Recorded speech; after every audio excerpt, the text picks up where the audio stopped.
messages that you discussed on yesterday when Mr. Devlin was on the stand. And in addition to that, we'd also like to make an offer of proof in regards to the card that was left with Ms. Benning's file. May I proceed? Sure. I would ask the court to state to the court that if we were allowed to bring in the telephone records in regards to Ms. Jade Benning and the romantic relationships that she had with 2 other men, the state had brought up a text message by Okay, hang on, let me make sure I'm understanding what you're talking about. You're talking about the pictures that you wanted to ask him about but didn't want to introduce. It's not that I didn't want to introduce them, I did not want to display them in the open public. That's what I said, you wanted to ask about them. Is that what you're talking about? I wanted to introduce them, but not display publicly. Is that what the text messages that your offer is about, is that what you're talking about? It is, Your Honor. Okay. Yes. And so the state has put on evidence in regard to Mr. Taylor text messaging on the 24th with Ms. Xavier Winford. In that text message, it was in fact a romantic message. As a Okay, result, you're getting off into something else. Tell me how the images of Ms. Benning are relevant to what you want to prove. I want to introduce the relevance in regards to Ms. Benning's romantic relationship that she too was seeing other. And you're of the opinion the 2 images prove that? They're not in their text message threads, not just the images. Okay. You just asked me to introduce images. I meant to say text messages if I didn't say images. Where are they? They are here, Your Honor. All right, get those and we'll mark them B or whatever that other thing under C. Okay, what else you got? In addition to that, Your Honor, in addition to that, yesterday the state asked Mr. Eric Devlin, who was the digital forensic person for the defense, whether or not, or at least represented that Jarius Porter was a friend of Ms. Benning's. There was a card left at the bedside with Ms. Benning, and it was from a Mr. Jarius Porter. Who knows that? I'm sorry? Does Mr. Devlin know that? I wasn't gonna bring it up with Mr. Devlin, but Who you wanted to bring it up with? only in response to the state's ask. But how would he know that? I was going to show him the actual cards. How is he gonna know where it was found and located? I was gonna ask him to read the cards. How is he gonna know where it was found and located? I was going to tell him. Okay. And those cards that was left on the side of the bed listed a Jarius Porter, and he referred to himself as her lover. And this was on March the 6th, the day of her death. And I thought that it would be in direct response to the state's solicitation of the relationship with Mr. Porter as only being friends. All right, get those. You never asked the court to introduce, I don't know how many pages these are, 50 plus. You never asked the court anything about those texts. But we'll put them under seal for your property. And I specifically asked the court if I could introduce those text messages. No, you didn't. Thank you, Your Honor. Okay. All right, who's the next witness? At this time, Your Honor, the defense will call Dr. Jancy Lindsay. Okay, let the jury step down.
jury, let the record reflect all of the jurors are here and present.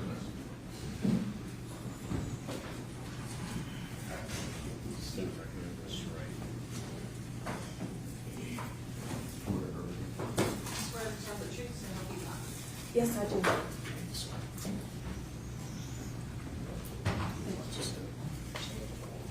Good morning, Carolyn.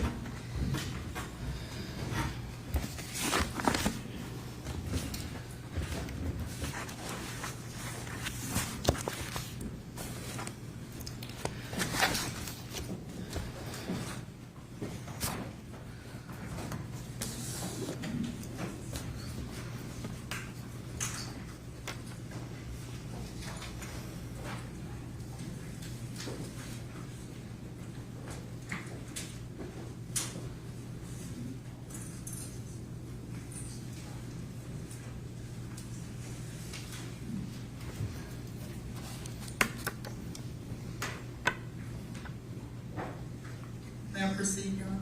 Sure. Judge Lindsay?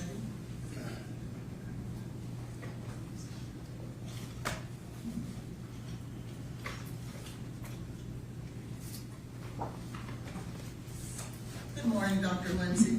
Good morning. Could you please state and spell your name for the record, please? Dr. Jancy Chun Lindsay, JANCI CHUNN And how are you employed, Dr. Lindsay? I have my own consulting toxicology and molecular biology business, Toxicology Support Services, LLC. And how long have you owned your own business? Since mid-2009. And could you give the court information in regards to your educational background? Yes, I have a bachelor's degree in biological and physical sciences. I have a PhD in molecular biology and biochemistry. Okay. And could you tell the court exactly when and where did you start working as a toxicologist? I started working in the laboratory formally as a toxicologist. Most of my research over the years, I worked in a lab before going back to get my PhD, in between my bachelor's degree and my PhD, as a lab technician at the bench. And I was able to do a lot of toxicology research and even publish as a technician, which was really great. It helped me get into graduate school. But I started doing toxicology research then, and then I was hired directly after my PhD into Exponent Scientific Consulting Group as a toxicologist in their Toxicology and Mechanistic Biology division. Very good. And have you had the opportunity to be published or have any articles published? I have. And have you had the opportunity to testify prior to today and be deemed as an expert? Yes, many times over the past 20 years. Would that be civil and criminal or both? Both, and then military case. Very good. At this time, I would tender Dr. Lindsay as an expert and would offer her CV, In the field of toxicology. any questions from the state? All right, again, ladies and gentlemen, this witness will be allowed to give her expert opinion. You can place such weight on it as you choose to. And that'll be 60.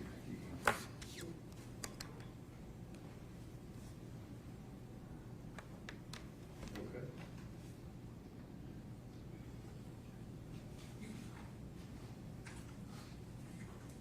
Dr. Lindsay, have you had the opportunity in this particular case to review any materials as it relates to the case against Mr. Taylor?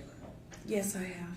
Can you inform the jury exactly what all materials have you had the opportunity to review? Yes. I have reviewed the toxicology litigation packets that everybody has been talking about, the detective investigations, the EMS report for Jade Benning, the bond hearing transcript, which had interviews with several of the people that are involved, transcripts from these hearings, All the literature that I brought on the toxicology of both cocaine and fentanyl and them together. The Pandora records, which are the administrative records for all of the medications which Jade received while she was in the hospital. The ME records for Miss Benning and the baby Ivy's autopsy report in Jade's medical records. Thank you. I want to now draw your attention to Toxicology Lab Report by ENS 23129285. Yes. You got that, and it's on the screen beside you as well. Yes, I do have it. Thank you. You're welcome. Do you remember specifically what was tested in this specific lab report? Yes, this lab report covers the testing of Miss Benning's comforter, the blue comforter from the apartment. And was there any type of bodily fluid that was found to be on the comforter? So they had what they looked to be vomit in a section of the comforter that they extracted in order to test that section of the comforter for drugs. And then they chose another section of the comforter as a case blank, which did not appear to have any vomitus on that portion of the comforter. And what is a case blank, Dr. Lindsay? So there are several case blanks in these types of tests. They'll be just the homogenate buffer that they use to extract, and of course it should have nothing in it. And then they'll use an area of the comforter or clothing that they believe does not have any of the liquid item or blood or whatever the matrix is that they're testing, so that that can be a blank for them as well. So they'll have just the buffer, and then they'll have what they think is a true blank on the material. There's been a lot of talk about the word matrix. Will you tell the jury exactly what a matrix is? So in this case, when we're talking about matrix, we're just talking about whether it's blood or urine or fabric or vomit. That's all it means. It's not meant to be a fancy word. Now, this jury has heard a lot of science, and I'm sure they don't want to hear a whole lot more. What is your question? Could you tell us exactly what was found to be positive on this comforter from Miss Benning's home? Yes, I can. So on the comforter, we have the presence of fentanyl, we have the presence of cocaine, we have the presence of the primary metabolite of cocaine, benzoyl ligoxanine. They did not test for EME, but we do have cocoethylene as well, which is what forms when you use cocaine and ethanol at the same time. Okay. And ethanol, would that be alcohol, like drinking alcohol? Yes, that's correct. Okay. Were there any other substances that were at some point found on this comforter but was later to be determined inconclusive? Yes. Do you know what those are? I believe those were THC, methamphetamines, and I think it was just THC and methamphetamine. Very good. Yeah. But to be fair, they later determined that the spikes, if you will, were not placed in that test, so they could not say affirmatively whether that was so. Is that right? That's right, and they didn't rerun the test, which they could have done. Okay. And they also didn't report those values. Yeah. Okay, and so to be clear, it wasn't that they weren't present, it's just that they did not run the confirmation to get a more definitive result. Correct. This was the first time they were doing this assay, so they were coming up with a new technique. That's the best way to say it. So it hadn't been validated yet. And what is an assay? An assay is just a protocol for how you do something in the lab. Okay. Now, were they able to quantify any of the substances? Sorry. Goodness. Oh, you didn't know that? I'm making a mess up here. I apologize. There are issues on the side there. That was- I got it. Sorry about that. Okay.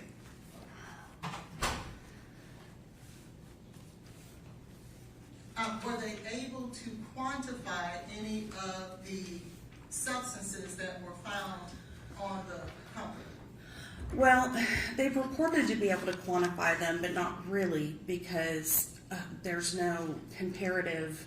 Since they were doing this for the first time, they had no comparative liquid. They added a buffer, but it's not like it was blood or urine, so they added a buffer to it. There's nothing to compare it to in the literature to give it a. So they came up with an amount, but there's no other something in the literature to say if you took this amount of drug and vomited this much on this comfort in this volume, you would have, you know, a certain concentration. So that's why it's really more qualitative, what we call qualitative than quantitative, or semi-quant. Did you still need the towel for you? Yeah, let court officer clean that up for you. Sorry, that's very disruptive. Apologize. Thank you, sir. Okay. So, in regards to the cocaine that was found, how does the cocaine relate to, I think, what you call BZE? Can you explain that to the jury? Sure. So benzoyl aldoxanine, or BZE, sometimes called BE, is the major metabolite of cocaine. It's formed when cocaine passes through the liver, as is the next metabolite, EM, the aragocnine methyl ester. And the BE and the cocaine, was that found in the vomits? Yes, it was. Now let's talk about the fentanyl. Where was the fentanyl found on the comforter? So it was found in both the vomitus and in the case blank, which complicates things. You know. Why does that complicate things? Well, because the case blank was supposed to be a case blank. So finding fentanyl on the case blank indicates that there was the presence of fentanyl on the comforter, either from contamination or from prior use. And did the lab expect to find fentanyl on the case blank? No. No, it should not have had fentanyl. What is the purpose of a case blank? Well, to be a blank area of the substance you're testing, as we kind of went over a minute ago.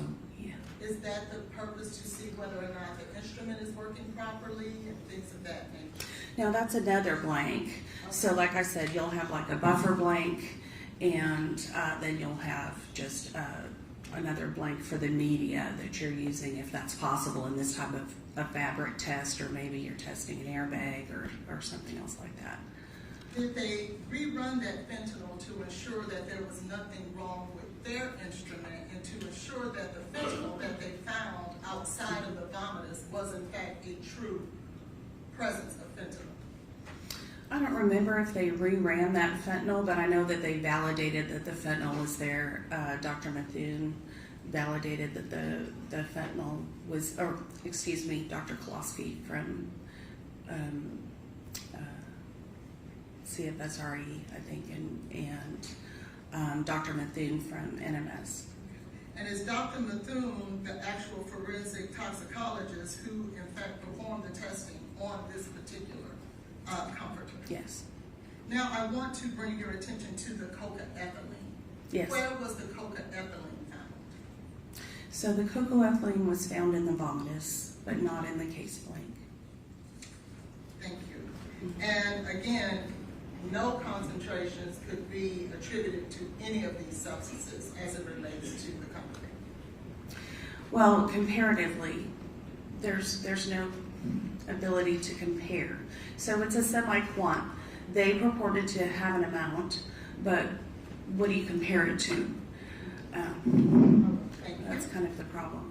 And would that be consistent with Dr. Bethune's testimony that you could not give a definitive quantitative value on any of these substances? Yes. I now want to draw your attention. Could you, thank you. Do you see what's on the side of you there? Yes. And I believe that this would be State's Exhibit number 46, I believe. And could you tell us what exactly this is? It looks like it's the chromatographs from the testing. Okay. And what does it come out of? Am I saying that? The chromatograph? Chromatographs, what is that? It's the first part of the testing when you use a chromatography method. They'll say something like, we're going to test by GCMS, gas chromatography, mass spectrophotometry. If any of you remember chemistry back in school where you had to go through organic chemistry and identify the compounds, and you might have learned about chromatography and mass spectrophotometry. The mass spec looks at the ion, the chromatography looks at where that chemical elutes off of a column. And each chemical has its own kind of signature time where it elutes off of the column. And according to its abundance, it'll make what looks like a mountain peak. And you can measure the area under the curve and compare it to a standard curve to get an idea of the relative abundance of that particular sample. Now, to be fair, did NMS find that the fentanyl was a number such that it was below the rate of where they would detect it, meaning below the reportable limit? Below the limit of quantitation or below the limit of detection. Concentration. They've got it highlighted. Yes. And what does that mean when it's below the level of detection? Well, they won't record it often. So it's there, but it's not being reported. And is that something that's pretty standard in all labs, that before they will actually report something, it has to be at a certain level? Yes, I think people are probably most familiar with it in alcohol in hospital tests. If you don't have above 10 milligrams, which is about a half a drink for a 150-pound person per deciliter, then they won't report it. Even if you have alcohol in your system, they'll say it's just a negative test. Very good. Josh, can you? I want to now bring your attention to work order 23126889.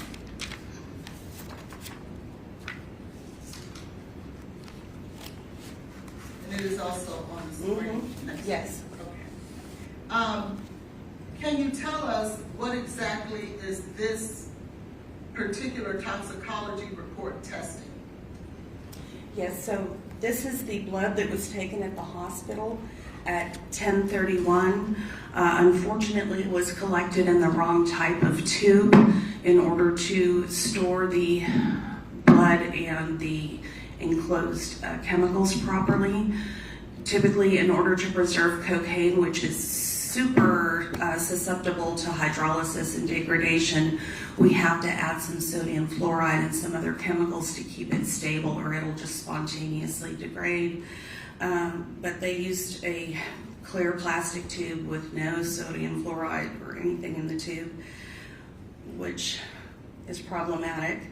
And then there's the liver tissue from the baby and the homogenate of the liver tissue and buffer from the baby. And this, you had stated that it was taken at 10:59. Would that be on February 25th of 2023? Yes. Sorry, I didn't stipulate that. Would this be at a time when Ms. Benning was actually in Vanderbilt Hospital? Yes, when she first came to the hospital. Did this particular test positive for any substances? Yes, it did. Hang on, just let me get mine out because I can see it better.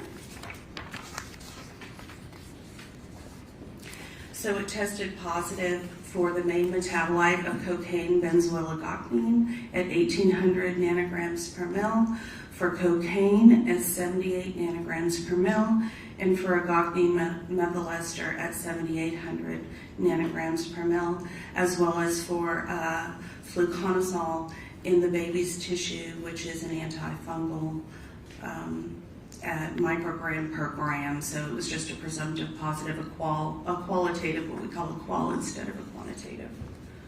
Okay. And do you see whether or not cocaethylene had an indication on this particular test? So on this particular test, they don't report cocoethylene, but in 8, 9,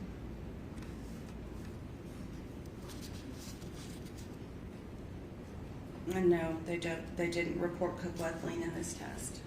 And do you see whether or not a confirmation test was ran on cocaethylene on the last page of this particular report? It's also on your screen next to you, page 3 of 4. Yes.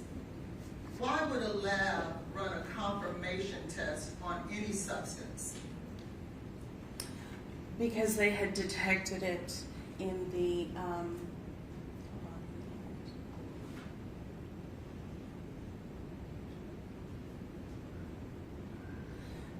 okay, so these are the reporting limits that actually isn't being, the actual result. Those are the reporting limits. But do you see that there was a confirmation test actually ran for cocaethylene? So they would run a confirmation test if they saw that it was in the first portion of the test, which is usually an immunoassay screen. And why do they run screens as opposed to just going straight to the confirmation? Some labs do go straight to the confirmation through something called QTOF. Labs are moving towards that, but it's less expensive to do the ELISA. And what reason then, if they found cocaethylene or had a detection, why wouldn't they report it? It may have been below their reporting limit or their limit of quantitation if it's a quantitative test. So this particular test was a quantitative test. You see everything's reported in quantitative units in nanograms per mil, not just presumptive positive or positive, except for the fluconazole. So if it's below their limit of proper quantitation, that is, if it's off the curve, if it doesn't fit on their curve because it's too low, then they won't report it. Or if it's below their limit of detection for reasonable presence. Thank you. I want to ask you now a few questions as it relates to the substance cocaethylene. Could you educate the jury what reasons would cocaethylene appear in any matrix? So if cocoethylene is there, that indicates that a person has ingested ethanol and cocaine at the same time and it has gone through the liver. It has to go through the liver to make the cocoethylene. So this isn't something that would spontaneously form in the saliva or just in the blood. It has to go through first, what we call first pass metabolism. And let me ask you this. Cocaethylene, I believe you testified before that it was when cocaine and ethanol come together at the exact same time. Is that right? Is there any other reason that that would appear? No. How long does it take? Well, let me ask you this. We don't see ethanol when you find cocaethylene. What does that mean if cocaethylene is the presence of cocaine and alcohol at the same time? How could you see cocaethylene but not see ethanol? So the ethanol will bind the cocaine and make cocoethylene, and cocoethylene has a longer half-life than alcohol. So if the alcohol is above the level of the cocaine, then what's ever left over you might measure, but people have an average burn rate of 18 milligrams per deciliter per hour, or 0.3 milligrams per minute of alcohol. So she could have, in a scenario, let's hypothesize a scenario, if she had drank even 4 drinks earlier that day, it would have been completely gone by the time she got to the hospital. And so can you educate the jury, what is a half-life? A half-life is the amount of time it takes for a particular chemical to be divided in half in the blood or the urine, depending on which half-life you're looking at, for half of it to dissipate and be gone. Now, half-lives in terms of what that is for each particular substance, is it different for every substance? Yes, it is. Is this a standard accepted practice in toxicology? Yes, it's at the top of most of the toxicology treatises, I guess you would say, in the Besselt's reference, which is kind of the Bible of toxicology and drugs. It's listed in the top left-hand corner in the literature that I've presented. What is the half-life for cocaine? So the half-life for cocaine is pretty short. It's cited as anywhere from 0.3 to an hour. And I believe you testified that BZE is the first metabolite of cocaine, the parent cocaine? That's correct, and it has a different half-life than cocaine. What is the half-life for BZE? I think it's 1 to 2 hours for BZE. And does EME have a different half-life than the parent cocaine and BZE? It does. I don't recall EME's half-life off the top of my head, but it is longer than cocaine, the parent compound, which is why you see the large amounts of metabolite with the smaller amounts of cocaine. And EME would be the second metabolite that forms after BZE? Well, they form, I have a chart, they form differently.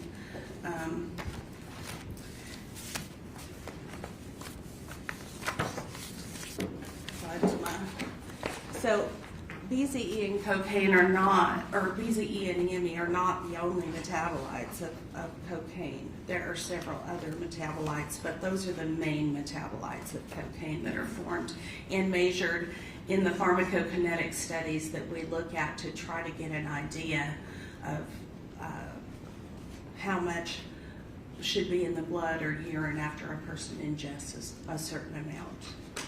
And what is the half-life of cocoethylene?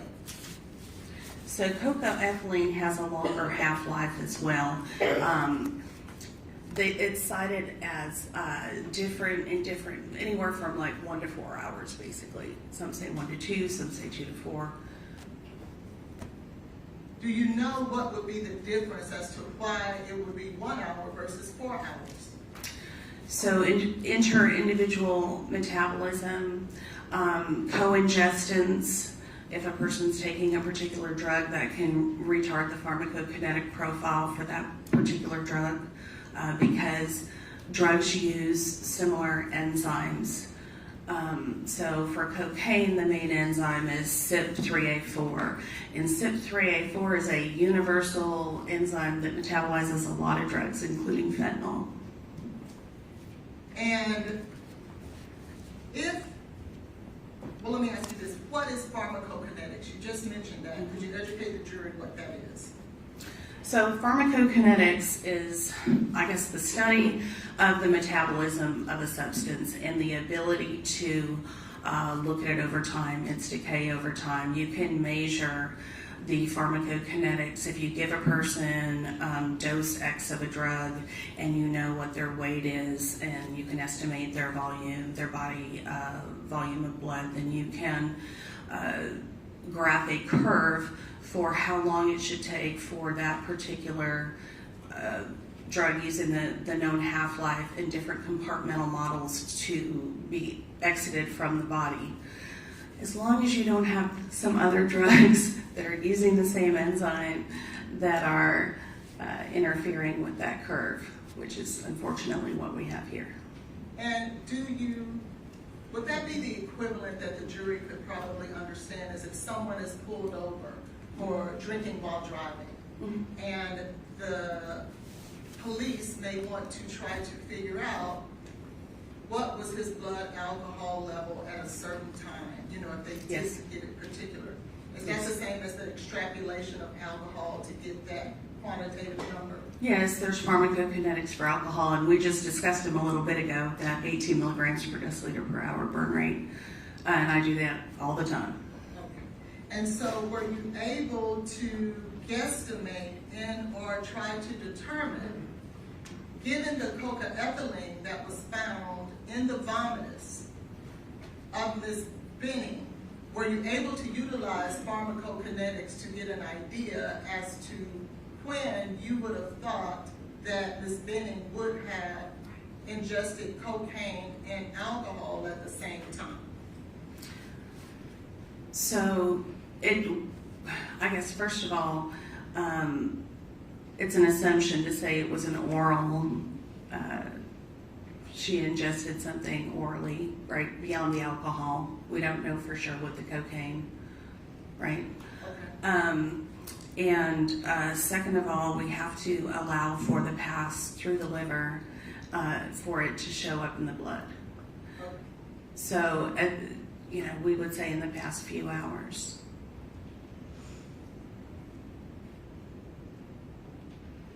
You say the past few hours, 2 hours, 3 hours, 4 hours, or can you say? Can't really say, no. And is one of the reasons that you can't say is because in regards to the vomit, there aren't any numbers that can definitively be determined for that particular test. Right, we don't have a matrix to compare it to, the blood, right, or the urine. What about the blood that was found in 231268889?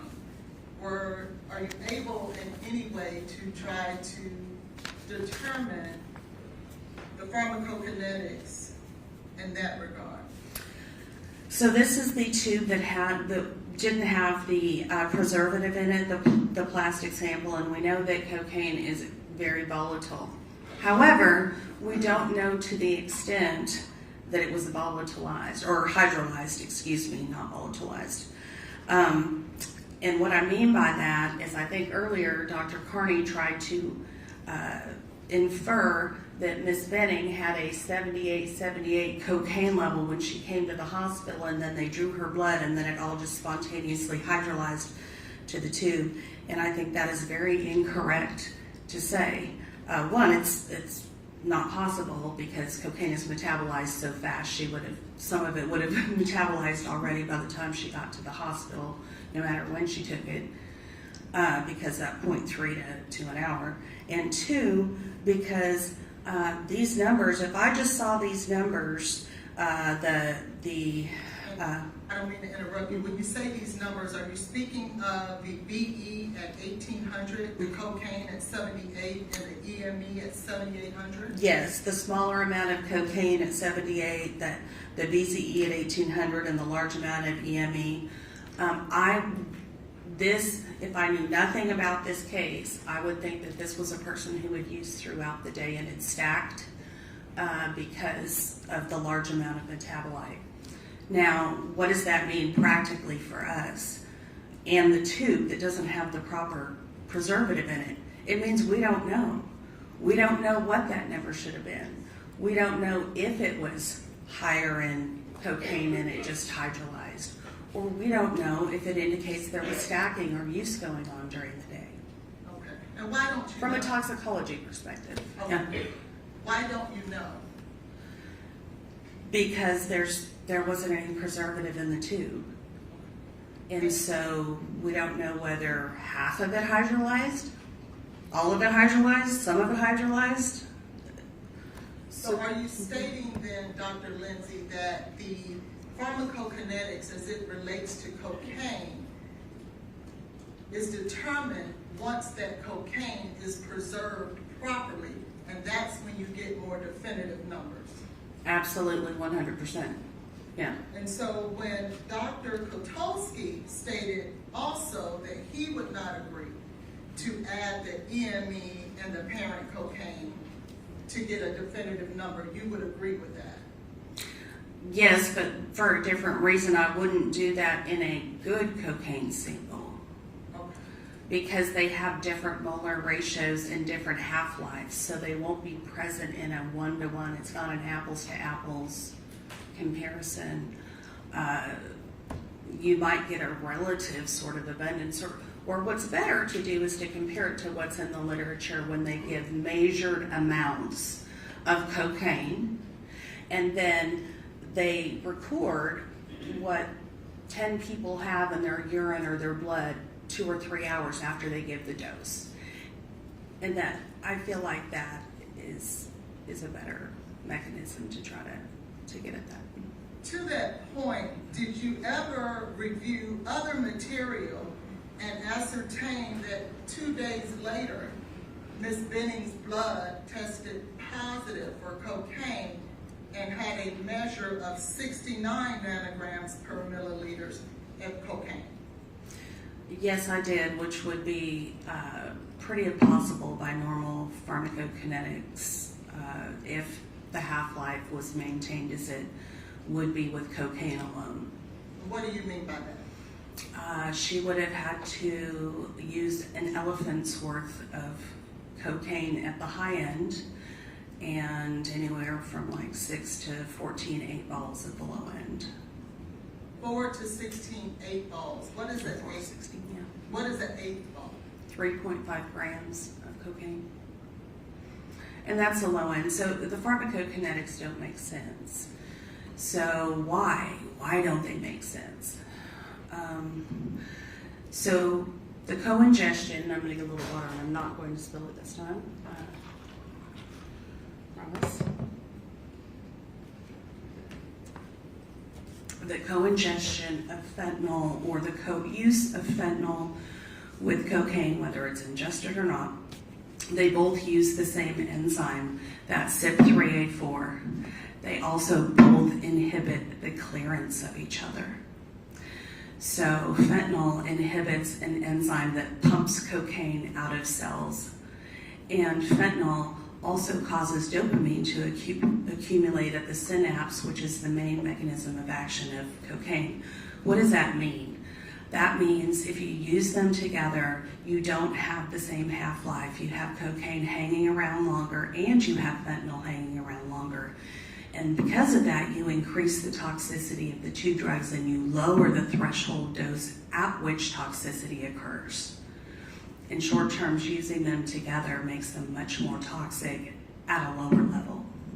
And how then can you explain that if Ms. Benning was in the hospital on 2/25 at 22:31, which would have been on February 25th of 23, at 10:31 p.m., and stayed in the hospital until her next blood test draw on February 27th, how then did that nanograms per milliliters of cocaine only go down by 9 points?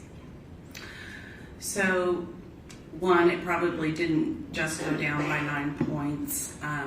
There probably was more cocaine initially. However, as I said, the cocaine pharmacokinetics don't work. She obviously didn't ingest or was exposed to an elephant's worth of cocaine, nor probably 16 8 balls. The cocaine has a very anesthetic effect, and they even use it in anesthesia for eye surgery and for nose surgery. So that much cocaine would have numbed her mouth completely, or her nose, or her face.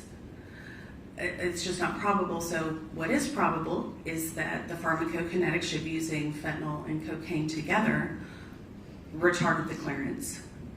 How much? We don't know. So where normally with a single drug you might be able to do some pharmacokinetics to try to arrive at what the dose might have been in the beginning, you can't do that here. So to have a number, for example, to utilize the number Dr. Connie Dr. Carney opined on of 7,878. Can someone, in your opinion, slip that amount of cocaine in someone's drink without them noticing? Objection, Your Honor, just to I'll correct. sustain the objection. I'll ask you a hypothetical. I I have to ask you a question. Let me give you a hypothetical. If someone was to slip an enormous amount of cocaine into someone else's drink, what, if any, symptoms would you expect that person to feel when levels are 7,878? So I think people are getting the levels kind of mixed up. She just asked you a question. Okay, that level is actually within a normal medium to high use parameter for people that abuse the drug. But would That's they, not answering the question. would they experience any symptoms? Yes. So they would experience the normal symptoms from using cocaine. And what type of symptoms would they experience with 7,878 nanograms per milliliters of cocaine? Oh, if the level was that high, what a medium to high user would experience: tachycardia, agitation, higher heart rate, pulse. Sometimes some thoughts of persecution, fuzzy halos around the eye, around bright lights, hyperthermia. So, and I guess my question is, if they were to drink that amount, would that affect the numbness in their mouth? That amount, perhaps not. It might make them a little bit numb. What would make them really numb is trying to do the pharmacokinetics back to an expected dose So, from that 69, which is our most reliable sample. okay, so the 69, was the amount in her blood on February 27th. If you were to use the pharmacokinetics to go back to February 25th, 23, what amount of cocaine would she have had to consume in order to be at 69 nanograms per milliliters on February 27th? That's where we talked about the elephant and the multiple 8 balls, and I said that it was improbable. So in reality, we just don't know how much she consumed beyond that first blood measurement, which was in an improper tube. So it didn't give us an idea of when. It could have been earlier in that day. It could have been right before. But will it be more than the amount that we see on these tests? Oh yes, well, the 69 going backwards, yes, but the 78 is within normal limits of a high dose use, medium to high dose use. And given those numbers that you stated would be very high doses, would you expect someone who was drinking that amount of high dose to experience numbness in their mouth? Yes, they should.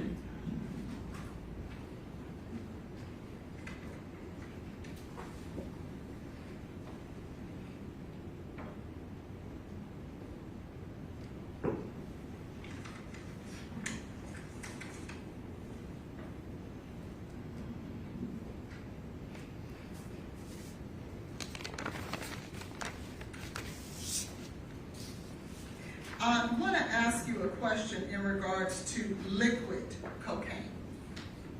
Okay. Is liquid cocaine a thing? Is that a thing? Not really, but people do dissolve cocaine in liquids. And to dissolve cocaine in a liquid, along with alcohol, how much cocaine would someone have to dissolve in a liquid to end up at the numbers we see on these tests? To end up with the numbers that you see on the test, Yes. not that much. What a medium to high dose user used. The problem is that the test is not reliable to tell us when it was used. That's really the problem. And I'm not speaking of the numbers on the test, I'm talking about going back to 225 in order to end up on 227 at these numbers. Oh, that's super high dose. I mean, that's improbable. That's how we know the pharmacokinetics are off. You can't use the singular compartmentalized. In your opinion, do you believe that to use the pharmacokinetics to go back, because we know the half-life is 0.7 to 1 hour. And 3 to 1 hour. 0.3 to 1 hour. It's And different so in different places. Yeah. that means, let's just use an hour for an example. For every hour, you would have to go back, cut that number in half. Is that right? Increase that number, yes. Sorry, increase, going backwards, increase Yeah. that number. And so every hour, you would increase that number by half to go back. Which is billions of milligrams, which is why you're in the ton range. So, And that pharmacokinetics is in fact the standard accepted manner in order to determine what that person's dose was at the time that we are trying to determine on 225, on the evening of 225, that is an accepted practice in your field of toxicology. yes, if you can get it to a single drug where it's acceptable, yes. Thank you. I pass the witness. Sure.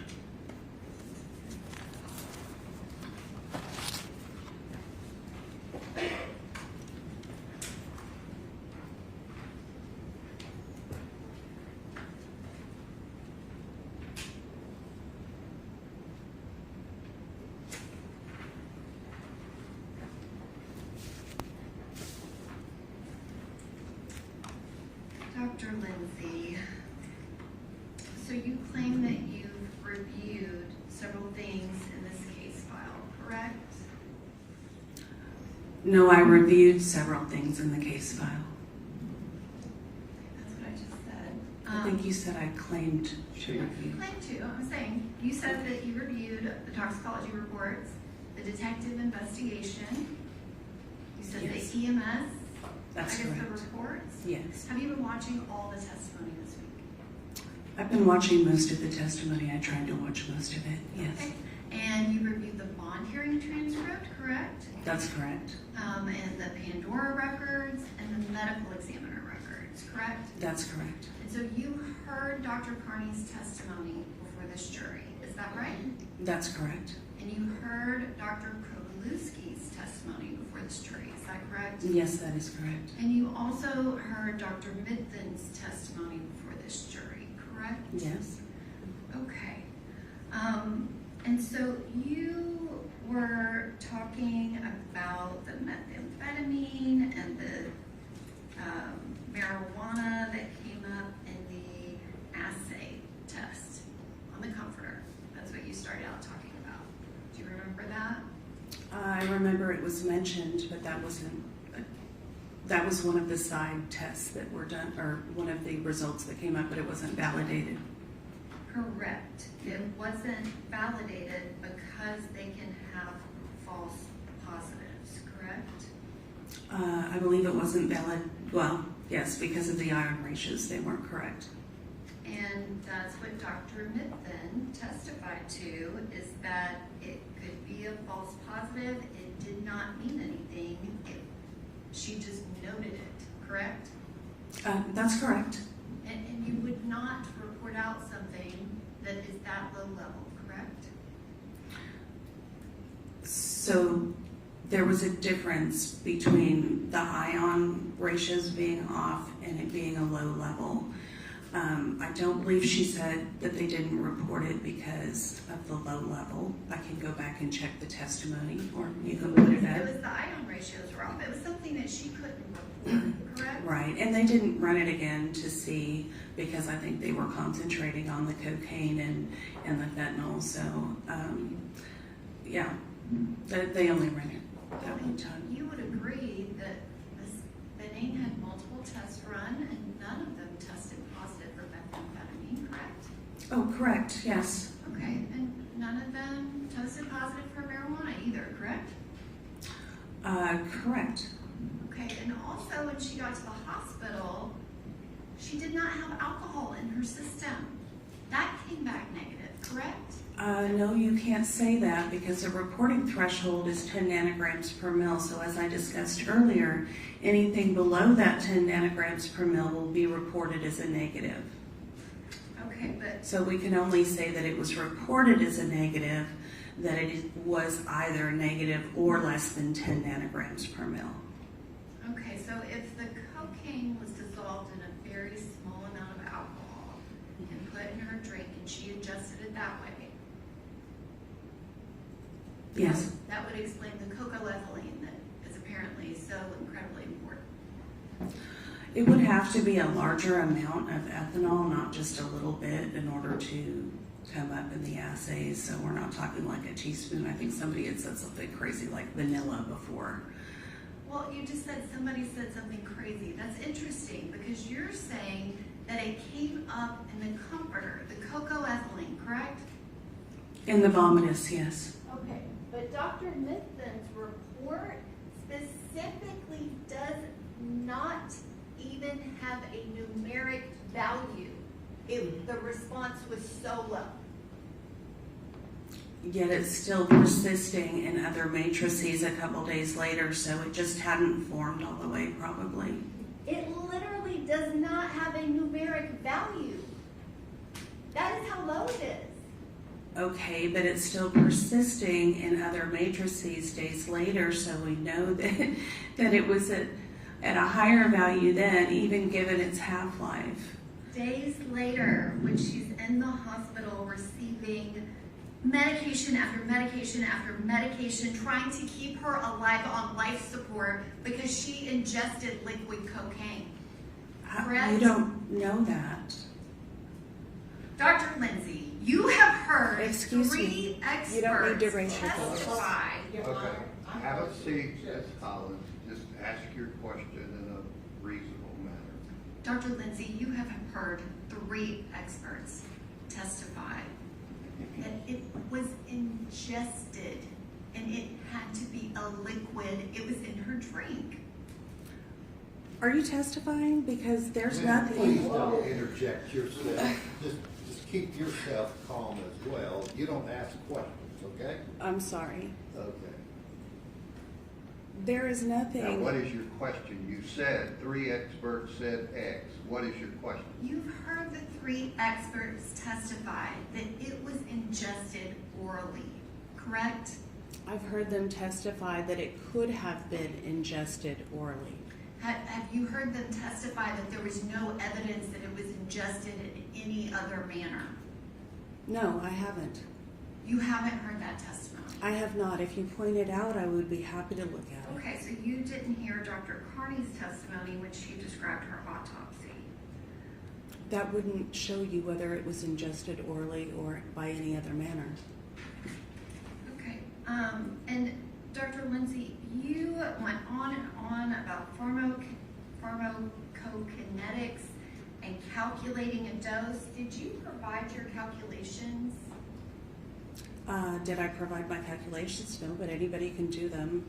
If it's a half-life of 30 half-lives in between the first and the second dose, you would be up to billions of milligrams.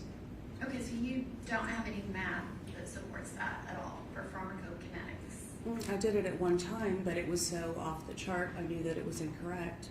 Oh, so you knew that you were incorrect. No, I knew that the pharmacokinetics did not make sense.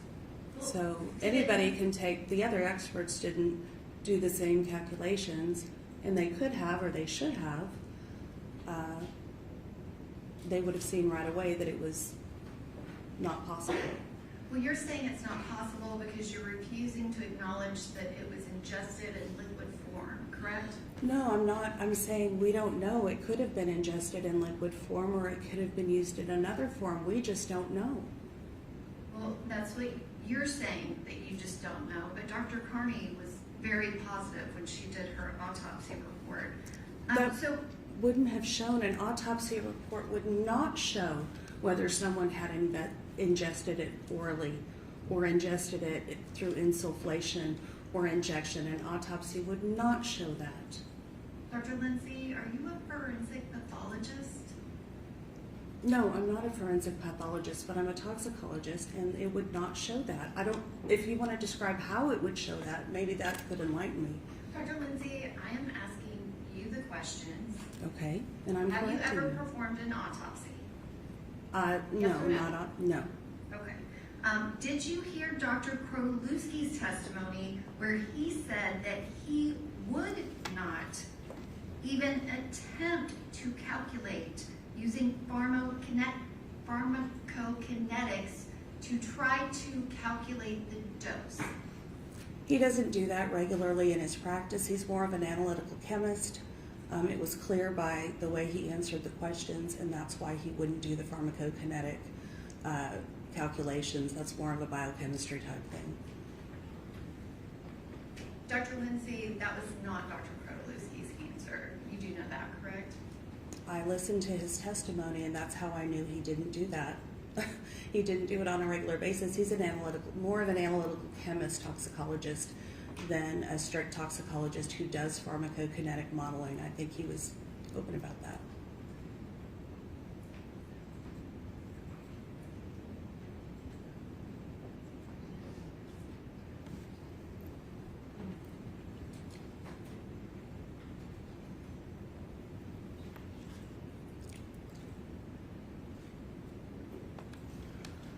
Okay. Dr. Lindsay, I know that you do. So you're saying that you reviewed everything in the investigation file and the testimony at the bond hearing, correct? Yes, that's correct. But you are here testifying that you think it's possible that Jade Benning was drinking 4 drinks out and doing cocaine. How was she doing it again? We don't know. Okay, but what did you use for your pharmacokinetics calculation? So that's a little bit different. What I'm saying is we don't know whether she ingested it orally or whether through insufflation or whether injection. We just don't know because the numbers don't tell us. And the only reliable numbers we have are from a tube that did not have preservative in it. So while a ratio in a proper tube might give us an idea of whether it was orally ingested in case it, instead of insufflated, we didn't have that because we have the tube that didn't have the proper preservative in it.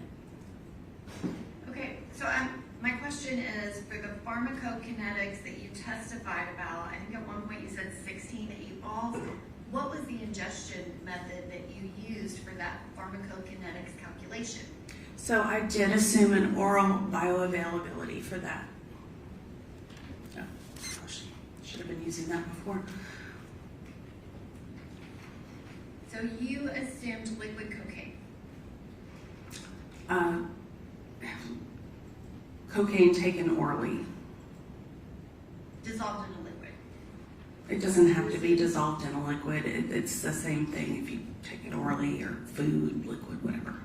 It's going through the metabolism that way instead of going through insufflation or vaginal insertion or whatever. So you said that, and then immediately afterwards you said, but you can't calculate the pharmacokinetics with this case. Correct. So you calculated it, and then you said you cannot calculate it in this case. Yeah, so the history is that when I tried to apply proper pharmacokinetics to this case, it didn't work. And so then I went into researching, because it wasn't plausible, then I went into researching, well, why could that be? And then there are a couple articles that I provided the literature here. The best one is Chang et al., who goes into the pharmacokinetics of cocaine and fentanyl taken together and how they both inhibit each other's clearance. What does that mean practically? They both inhibit each other's half-life or clearance. So we don't know how much. Dr. Lindsay, you're going on and on about cocaine and fentanyl. Those aren't the facts of this case. Dr. Lindsay, you do agree that on the internet there is information about liquid cocaine. Do you agree with that? Yes, can we clear up the last statement? Do you want to start arguing with her? No, she just made a factually Okay, incorrect if your lawyer, statement. they want to ask you, they'll ask you. Go ahead. Okay. What is your literature about liquid cocaine? It's on the internet, correct? There's rehab facilities that have internet pages. When you go to it, it says do not ingest it this way because it is lethal and it will kill you. You have seen that, correct?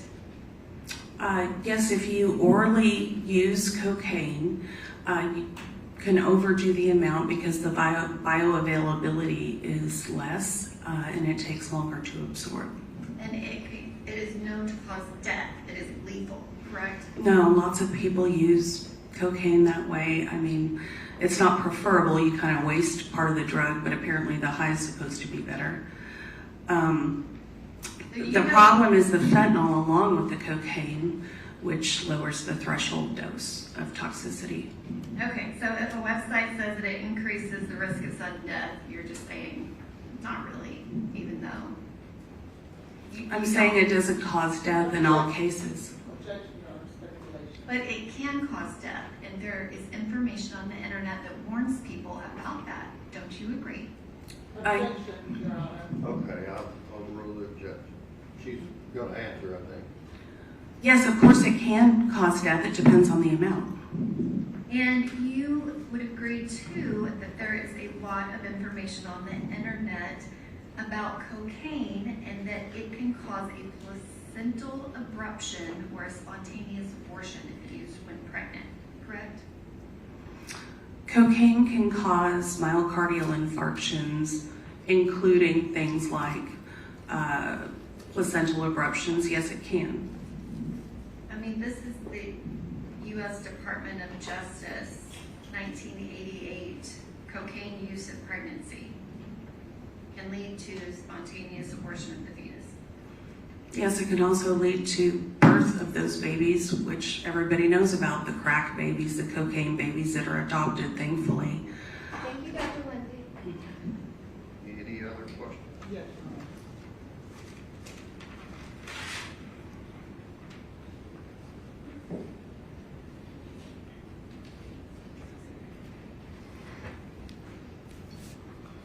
May I have that come on, please?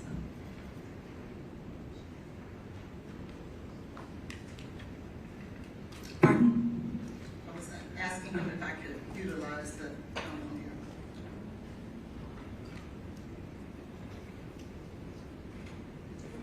It's up. thank you. Dr. Lindsay, Yes. I want to draw your attention, first let me do this. Draw your attention to the NMS litigation packet and from data in regards to, oh, I'm sorry, that's the wrong one. In regards to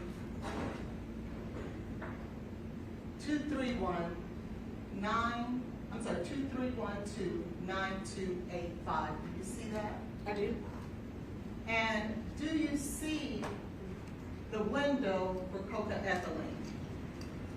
I do. And just to be clear, 2312-9285, is that the comforter we've been discussing this morning? Yes. And do you see a peak in a presence for cocaethylene? Yes, this was also admitted to by Methune and Katalski. If you'll just answer the question as it's given. Sorry. Instead of ad-libbing all of the information. Go ahead. Thank you. Yes. And so does that in fact show that there was in fact the presence of cocaethylene on the comforter in the vomitus? Yes. Now, to be fair, it was not up to the reportable limit, but it was in fact there. Yes. Are there reasons why a substance will not be at a reportable limit? If it's not formed yet, if it's below the reportable limit. And would this be before Ms. Benning ever made it to Vanderbilt Hospital? Yes. I now want to show you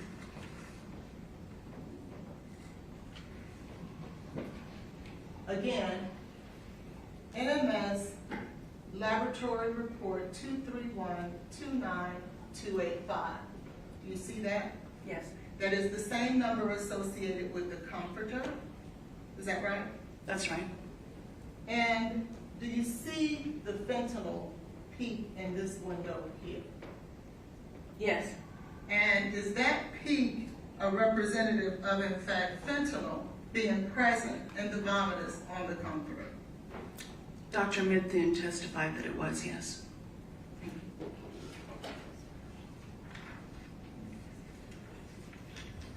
So it's not just you stating that the fentanyl was present and or the cocaethylene was present.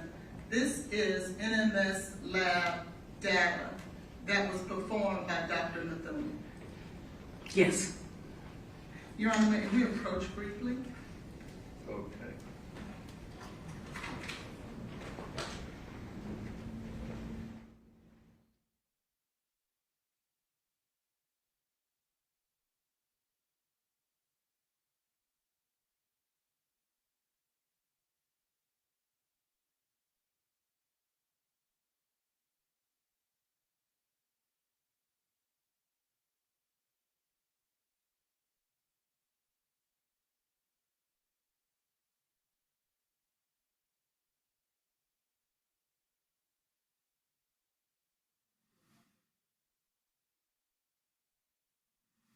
Do you have any other questions?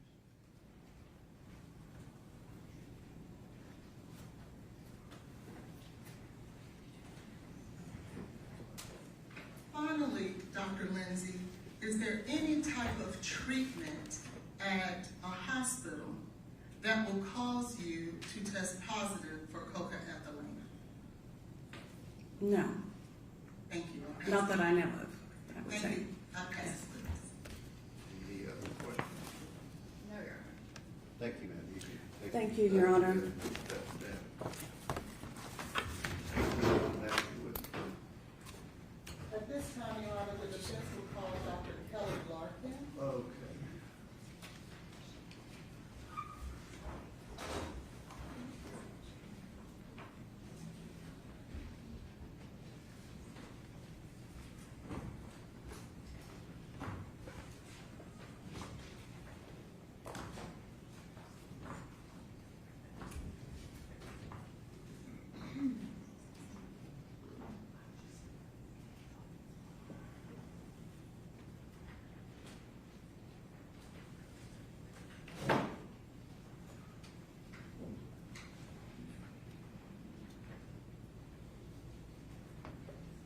May we approach briefly?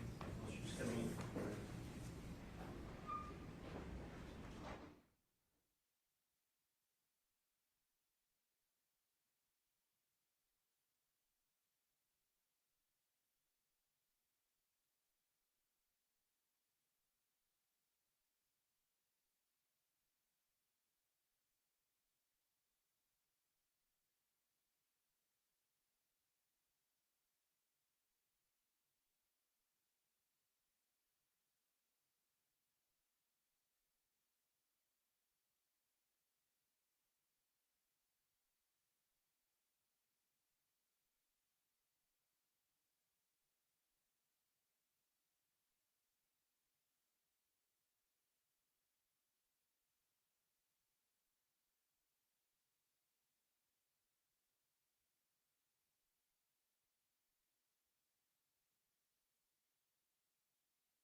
Did the state get what you wanted? Yes, sir. I mean, maybe we have a few minutes to review this, Or having now just been handed. something different? Yes. Which might result in a jury out. You'll step down the hallway, ladies and gentlemen.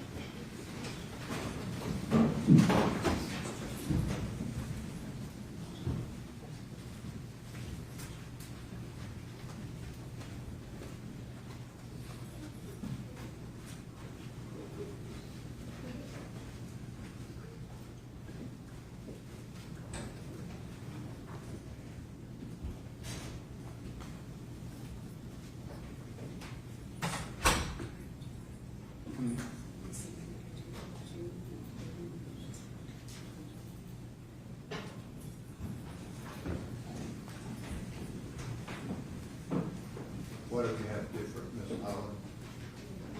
This is my first time, so I'd like to take a minute.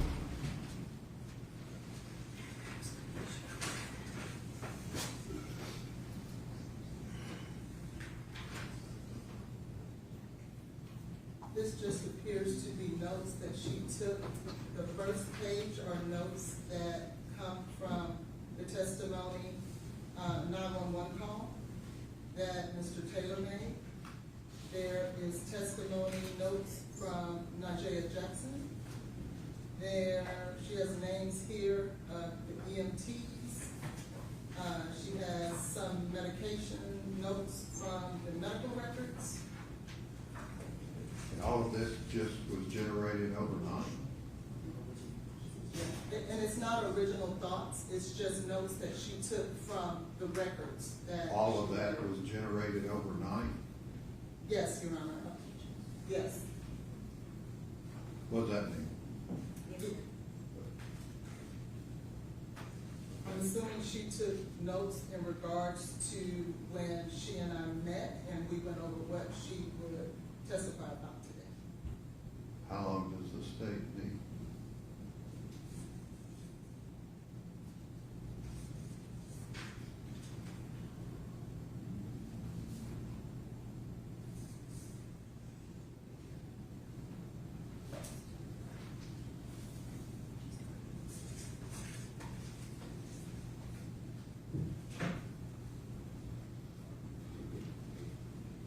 Would you like to see the notes, Your Honor? I don't know. How long does the state need? We have just maybe 3 or 4 more minutes, and maybe in that time can get Dr. Carney Okay. connected up.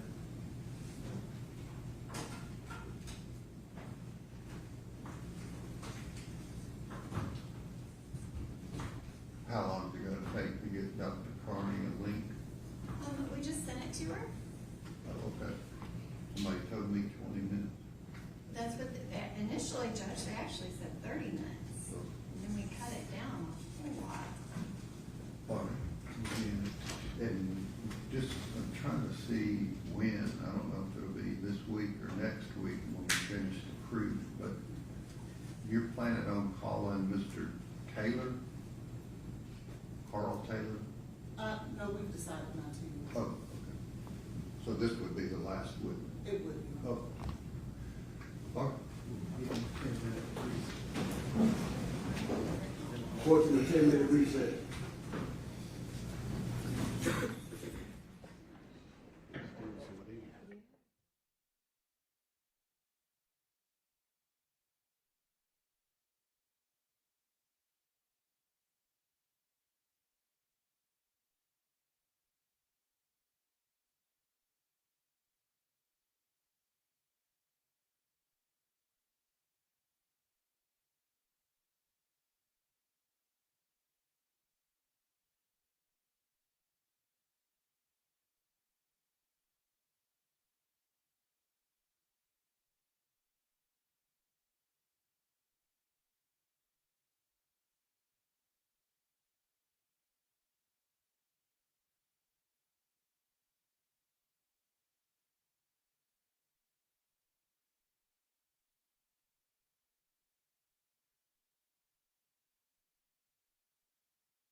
got a little here, so. Thanks. Good morning, Dr. Larkin. Could you please state and spell your name for the record? Yes, my name is Dr. Kelly Larkin, Kelly-Larkin. And could you please give the jury a little background as to your education as well as your employment experience? Yes, I'm a board-certified emergency physician. I've been practicing for 30 years. I have a bachelor's degree in science. I have a master's degree in neuroscience. I have a medical doctorate.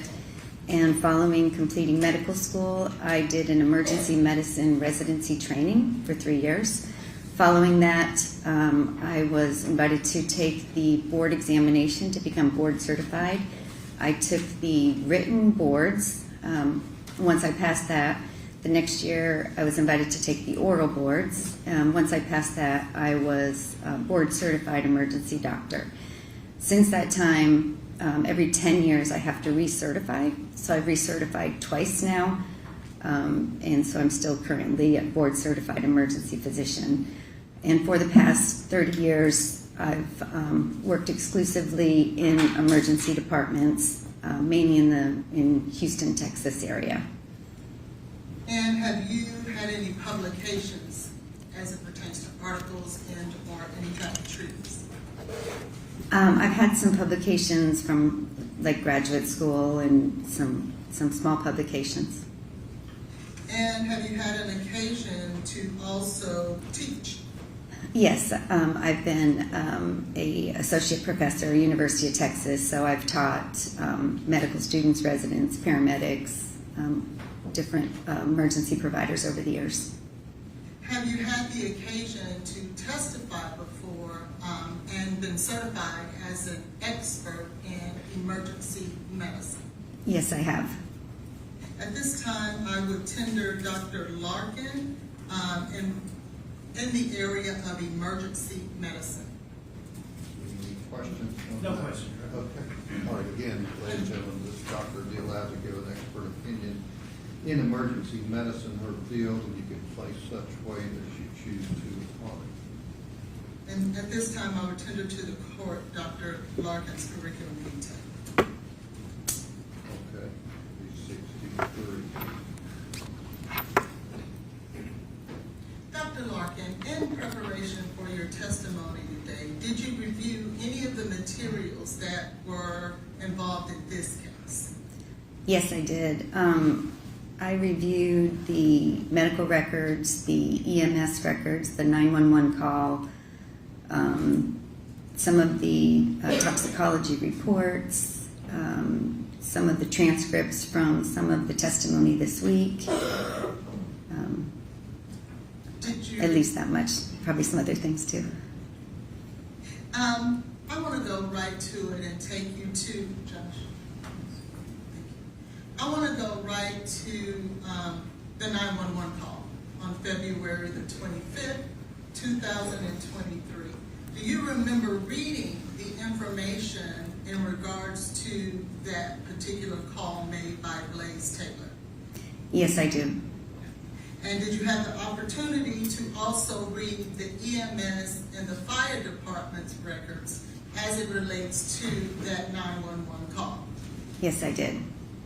And, well, before I do that, let me ask you, have you had the opportunity over the course of your career to treat overdoses? Yes, I have. Over the 30 years that you have practiced emergency medicine, how many overdose cases would you say that you have treated? Many. It's pretty common. So there's different types of overdoses, accidental and intentional, but probably 400 or 500 over 30 years. Have you also had the occasion to treat patients who ultimately pass away and expire? Yes, I think unfortunately all emergency physicians do, and probably 10 or so deaths in the emergency department per year, maybe some early on years in the trauma center more than, significantly more than that. Okay. And in regards to those overdoses, those 400 to 500 overdoses that you've treated and experienced over the last 30 years, did any of them have to do with illicit as well as prescription substances? Yes. Now I want to draw your attention to the 911 call on February 25th, 2023, made by Blaise Taylor. Can you tell the jury, did you read some of the symptoms that were explained by Blaise Taylor in regards to what he felt he was witnessing at the time? Yes, so I read it. I also did listen to the 911 call as well. And I did listen to the symptoms he was describing. Did you listen to any other person's description of Ms. Benning's symptoms as the medical episode was happening? Her friend Nigeria had a around 6-minute phone call prior to the EMS arriving and kind of overlapping into that, prior to the 911 phone call. So there was a little description as well in her testimony this week. And what symptoms, if any, stood out to you?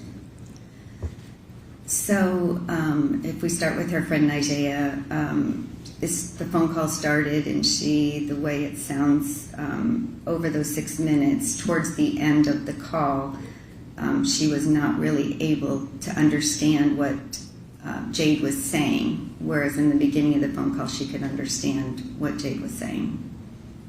And what about any of the symptoms that were described by Mr. Taylor?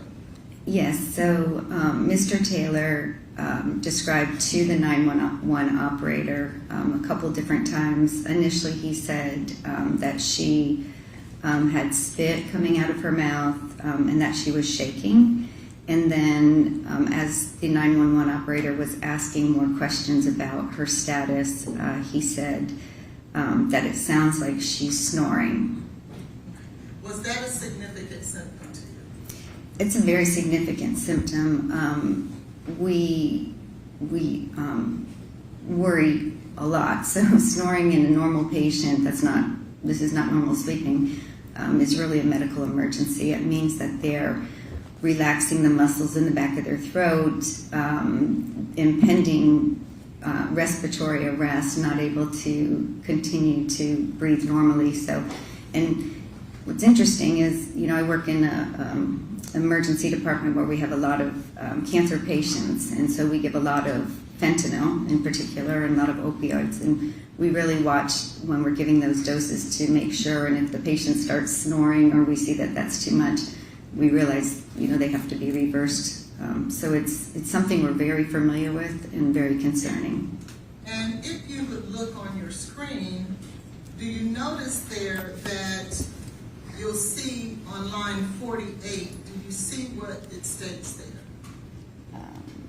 Yes, on line 48, that's where Mr. Taylor mentions it sounds like she's snoring. And would that be the symptom that you thought was very alarming as you just described? Yes, it is. What, if anything, does that tell you? Well, before I ask you that, were there any other symptoms that you felt like were important? I think those are the most important. We knew that she was breathing during this time period. That's mentioned several times by Mr. Taylor as the EMS operator was speaking to him, but those symptoms are very concerning. And why do you feel like they're concerning?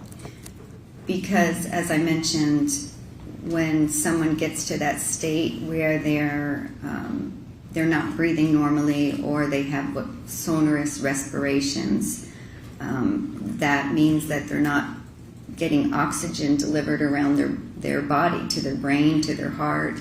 They're not getting rid of the carbon dioxide that's bad for our body. And so when those things start piling up, then that's when you can have a heart attack. That's when you can have a cardiac arrest. Because if you stop breathing first, it's just a matter of time till then your heart's going to stop because it doesn't have enough oxygen. And did you actually see, as you just described, that in this medical incident with Ms. Benning. Yes.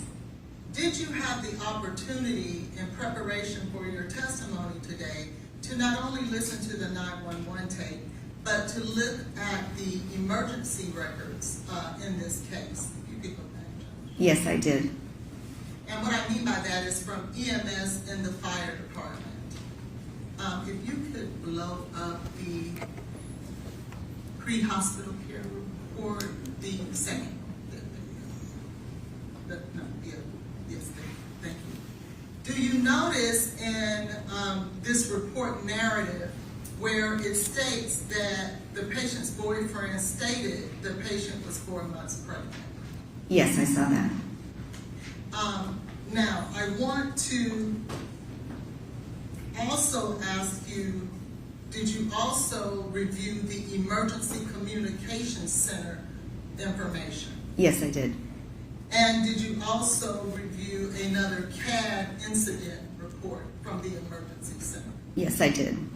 Did you, in your preparation today for your testimony, see where there was any other or any place where Mr. Taylor described this incident as an overdose? I did not.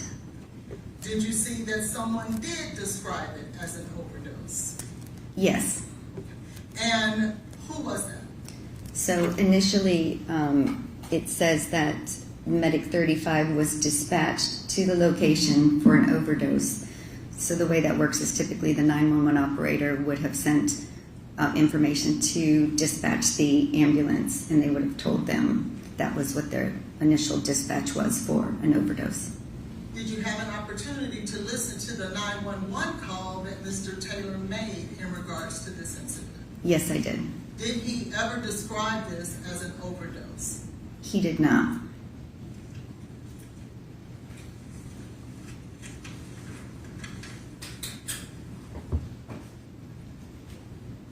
Did you have an opportunity over your course of the 30 years in the emergency room? It's fair to say you've seen many emergencies. Yes, we do. Where do you currently work? I work at University of Texas MD Anderson Cancer Center Emergency Department in the Houston Medical Center. And prior to that, where did you work? I was at Baylor St. Luke's Medical Center for 20-some years prior to that. And all those years were you practicing emergency medicine? Yes. So have you had the opportunity to come in contact with many families who had loved ones who were experiencing significant medical emergencies? Yes, every day that I worked.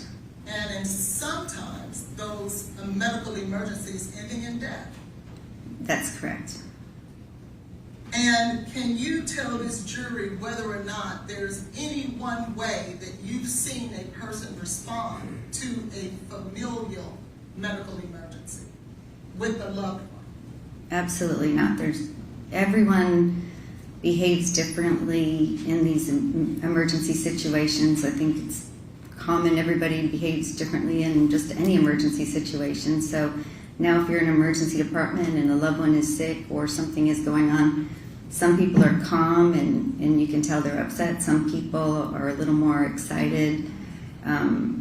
Everybody responds differently. I could never describe that one way to do it. There's no right way to deal with that. I can't imagine being in a situation on the other side of it. So I now want to draw your attention to when a patient arrives at the emergency center. Okay. Are there situations when a patient would have to be intubated when they get to the emergency center? Yes, that can happen. Have you had the opportunity to see whether or not Ms. Benning was ever intubated? Yes, I did. And did you find whether or not, did you determine when she was first intubated? So intubation is actually a process where a tube is put down into the trachea to breathe for them. But in Ms. Benning's case, the EMS put a temporary airway in right away in the ambulance, which is a very common thing to do. And so a tube is put down, and it works well to breathe for a patient for a temporary measure. What happens then, we get them in the emergency department, and now we need a little bit more permanent measure that's for sure a secured airway, and that's what's called intubation. That's when you see it on TV, they go in with the scope, they look in, and then put the tube down, and that tube stays in there, and that's breathing for them. So that actual intubation followed the temporary airway, but that intubation happened at Vanderbilt in the emergency department. And was there any medication that was given to Ms. Benning to assist with intubating her? Well, yes, so one of the medications, she received succinylcholine in the emergency department. Is that a common medication that is given to a patient when he or she is being intubated? Yes. What is the purpose? It's a paralytic, so typically you want to give a sedative and a paralytic for a patient to intubate them. That's basically the definition of how you intubate someone. Did you have an opportunity to review all the medical records? Well, let me ask you, do you see anywhere here on these medical records in front of you, we'll start with page 55, where you see the paralyzing agent succinylcholine given to Ms. Benning? Yes, I see that in the ED notes. Okay. And I should ask, is this in fact? I object to misstating the medical records testimony that was not given because Ms. Benning was dead on arrival. And that's the Page reason. 101. That's the reason we're going into the records, Your Honor. Okay, you can cross-examine as you see fit. So this is her opinion. Do you see on page 55 right in front of you? Are these the medical records of Ms. Jade Benning?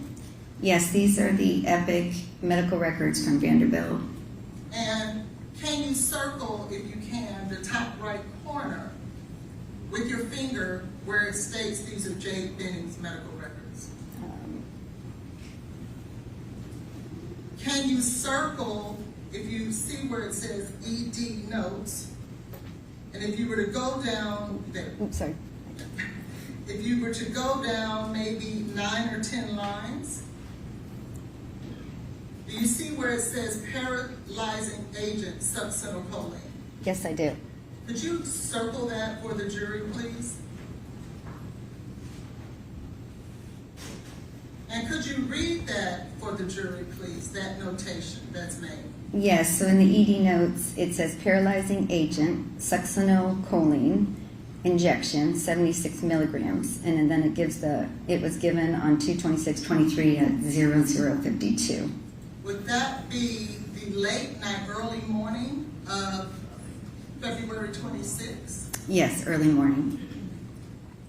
And as an emergency room doctor, does this state to you that Ms. Benning was in fact given succinylcholine? Yes, she was. And based on your review of the records, was she given that in an effort to help intubate her? Yes, it's in the other notes as part of the procedure to do the actual intubation. And it is your representation that this was in fact in the emergency room? Yes, it The was. emergency department? I'm sorry, yes, it was. I want to now draw your attention to page 90. And if you could clear your screen, please, at the bottom. How do you do that? Oh.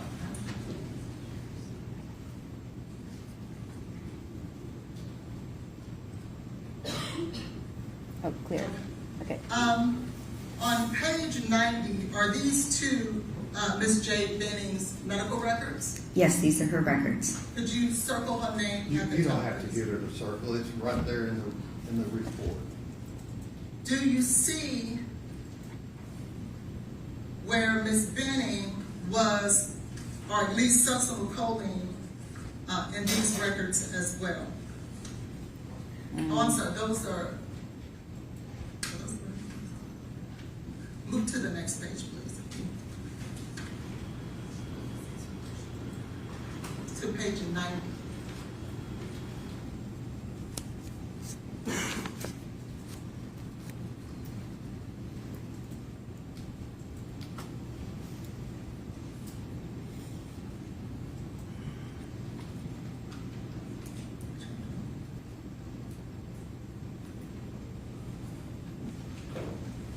So we can move forward. So let's now go to, was there a time when Ms. Benning, based on your review of the records, was getting fentanyl? Yes, she received fentanyl.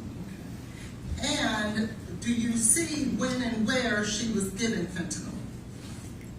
Yes. If I could I get the Elmo, please?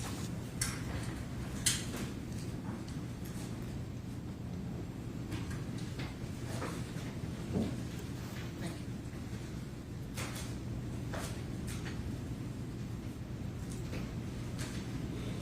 Do you see the highlighted area there on page 562? Yes, I of the do. medical records?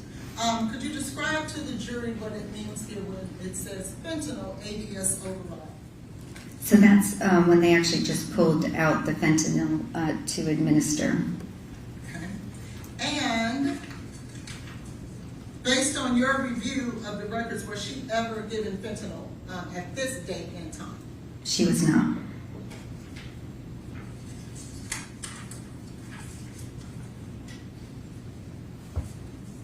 I now want to draw your attention to page 567 of Ms. Benning's medical records.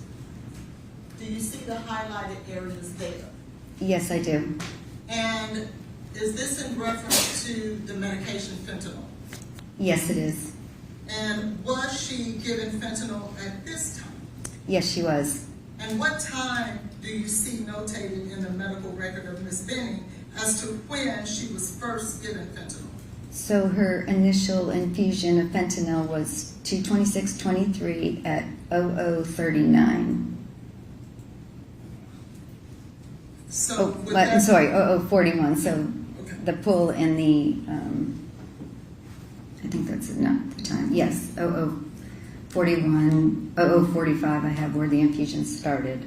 So there may be another page of this as well. Okay.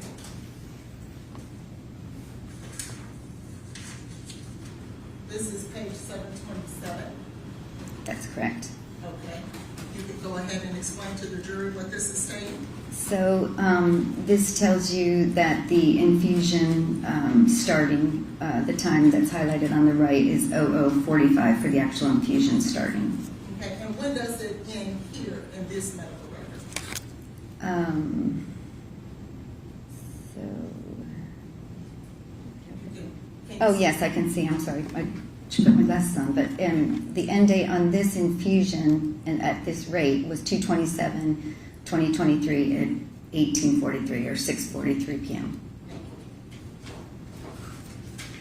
And in your review of all of Ms. Benning's medical records, is that where you see she was initially given fentanyl at Vanderbilt Hospital? That is when she initially got fentanyl. Yes.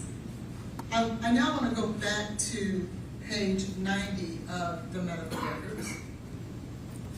Do you see there, in reference to the medication succinylcholine? Yes, I do. And what is this record representing? So this is on the ED timeline. So this is basically step by step everything that goes on in the emergency department. And this shows you that at 00:15 that there was an order placed for succinylcholine. And is this too in the emergency department? Yes, it was.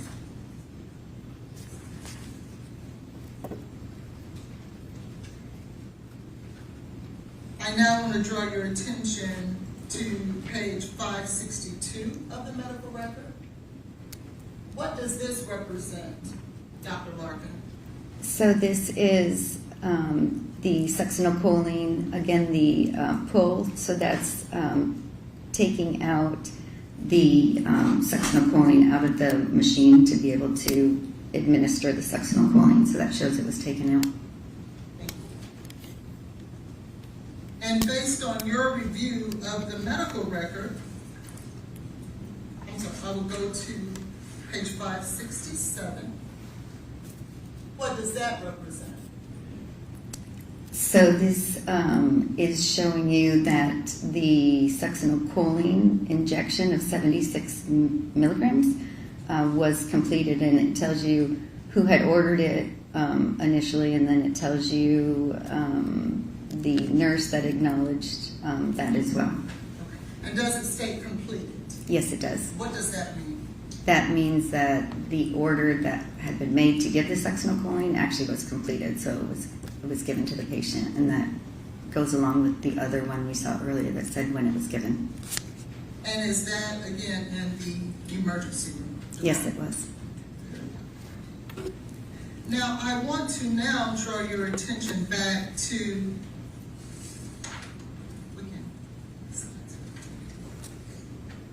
is it working?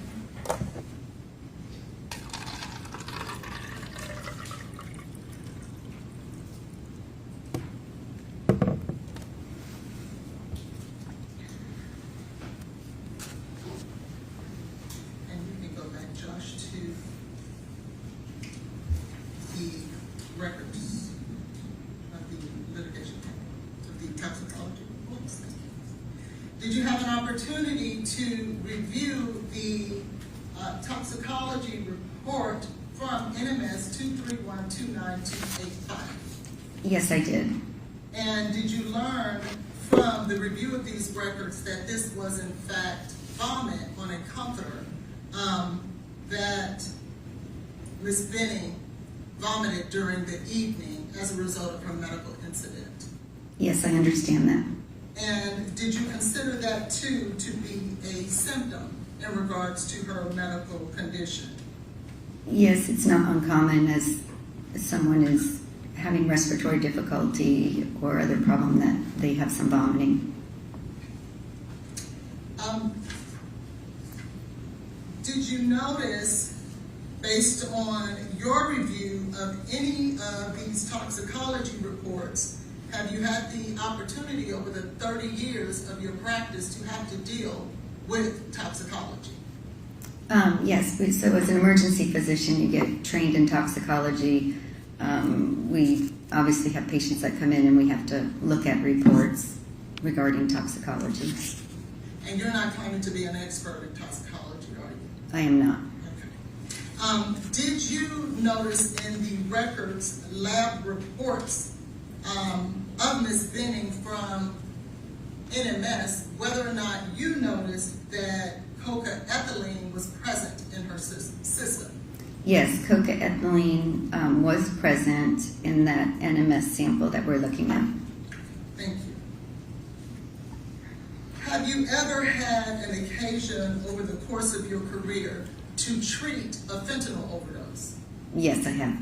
Have you ever had an occasion over the course of your career to treat a cocaine overdose? Yes, I have.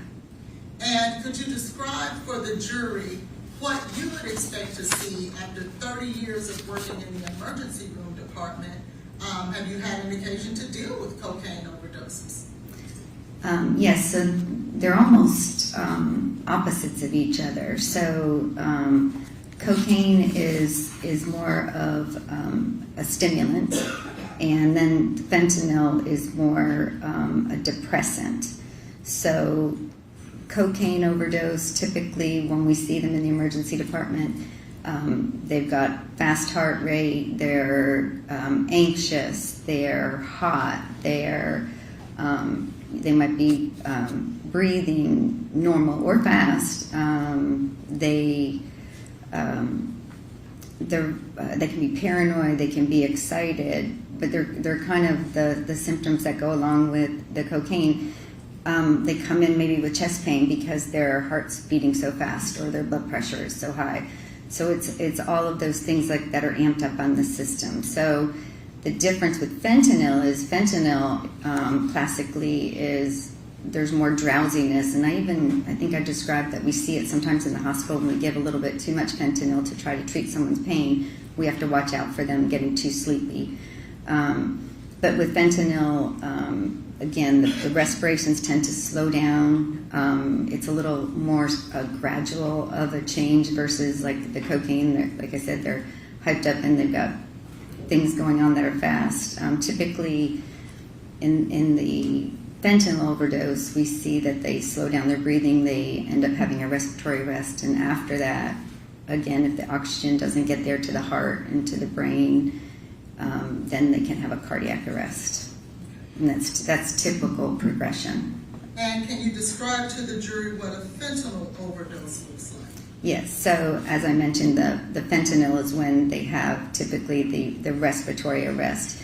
They might be awake and talking, but then all of a sudden they get a slurred speech, or they get quieter, or they start not feeling well and sleepy, and then their breathing starts slowing down. They could have snoring, as we talked about earlier, and then eventually the lack of oxygen can cause worsening things like a cardiac arrest or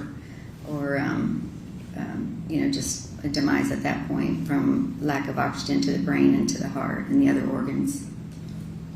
And did you take a look at all the symptoms that were described of Ms. Benning in this particular case? Yes, I did. And were you able to opine as to, based on the symptoms that were described, what was more consistent with the episode that Ms. Benning was having? In this case, it's definitely more consistent with fentanyl. And, unfortunately, we're seeing more and more of that over the past several years. It's just increased. And it's adulterated drugs. It's not necessary. People know that it's in something that they might be taking. And that's where we see these tragedies and these accidental ingestions of the fentanyl. So to that end, this is more of a fentanyl presentation where, like I said, in this case, she started talking to her friend Nigeria. By the end, she really couldn't understand her, so maybe she was getting more not able to speak as well. And then, as Mr. Taylor describes, she's laying on the bed, she's not really responding much, she's snoring, she's got some foaming coming out of the mouth. All those things go along with fentanyl. Not to say there couldn't have been something else, but we know what we see a lot of is mixed things now, and unfortunately what we're seeing is a lot of cocaine that now has fentanyl in it, and that's been kind of the fourth wave of things that we're seeing, so we have to watch out for that. So to answer it, the fentanyl is more likely to be definitely part of this overdose. As a medical professional in an emergency room, did you notice that Ms. Benning had fentanyl in her system prior to receiving it at Vanderbilt Hospital? Yes, I did. And are you able to opine that fentanyl had nothing to do, given all the medical records that you reviewed for Ms. Benning, to do with her medical episode? Can you restate, please? Can you opine that fentanyl had nothing to do with the medical episode suffered by Ms. Benning, based on the records that you've read? No, so fentanyl, we know fentanyl was present, and it was present prior to her getting fentanyl in the hospital. Your Honor, yes, object, all gets cross-examined, but that is not what is in the record. Okay, she's just indicated it is from her perspective, so go ahead. Now, finally, have you had the opportunity to review the autopsy report from Ms. Benning? Yes, I have. And in reviewing the autopsy report, was there anything specific in regards to Ms. Benning's heart that stood out to you? Yes, and I believe the medical examiner mentioned it as well. There was a enlargement of the left ventricle of the heart, and also the myocytes of the heart. It just means the cells that are in the heart, and they were enlarged in that left ventricular area. And that can be caused by several things like long-standing high blood pressure and other things. But again, that can be consistent with just something chronic, meaning you can't make big cells in that part of your heart quickly. It didn't happen with this event. It's not acute. It had to happen over time. So one of the chronic things that can cause this over time is just cocaine use over time can cause those myocytes to be large and that ventricle to be enlarged. Now, to be fair, are there other things that could cause this type of myocyte hypertrophy? Yes, so other things that make the heart work harder, like I said, high blood pressure, other heart problems. In reviewing the records of Ms. Benning, did you have the opportunity to review her OBGYN records as well? I didn't focus very much on those, no. Okay, thank you. And what do you notice here in regards to what is notated in Ms. Benning, to be fair?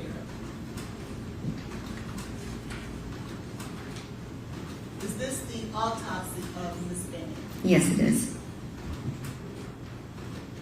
What did you notice here?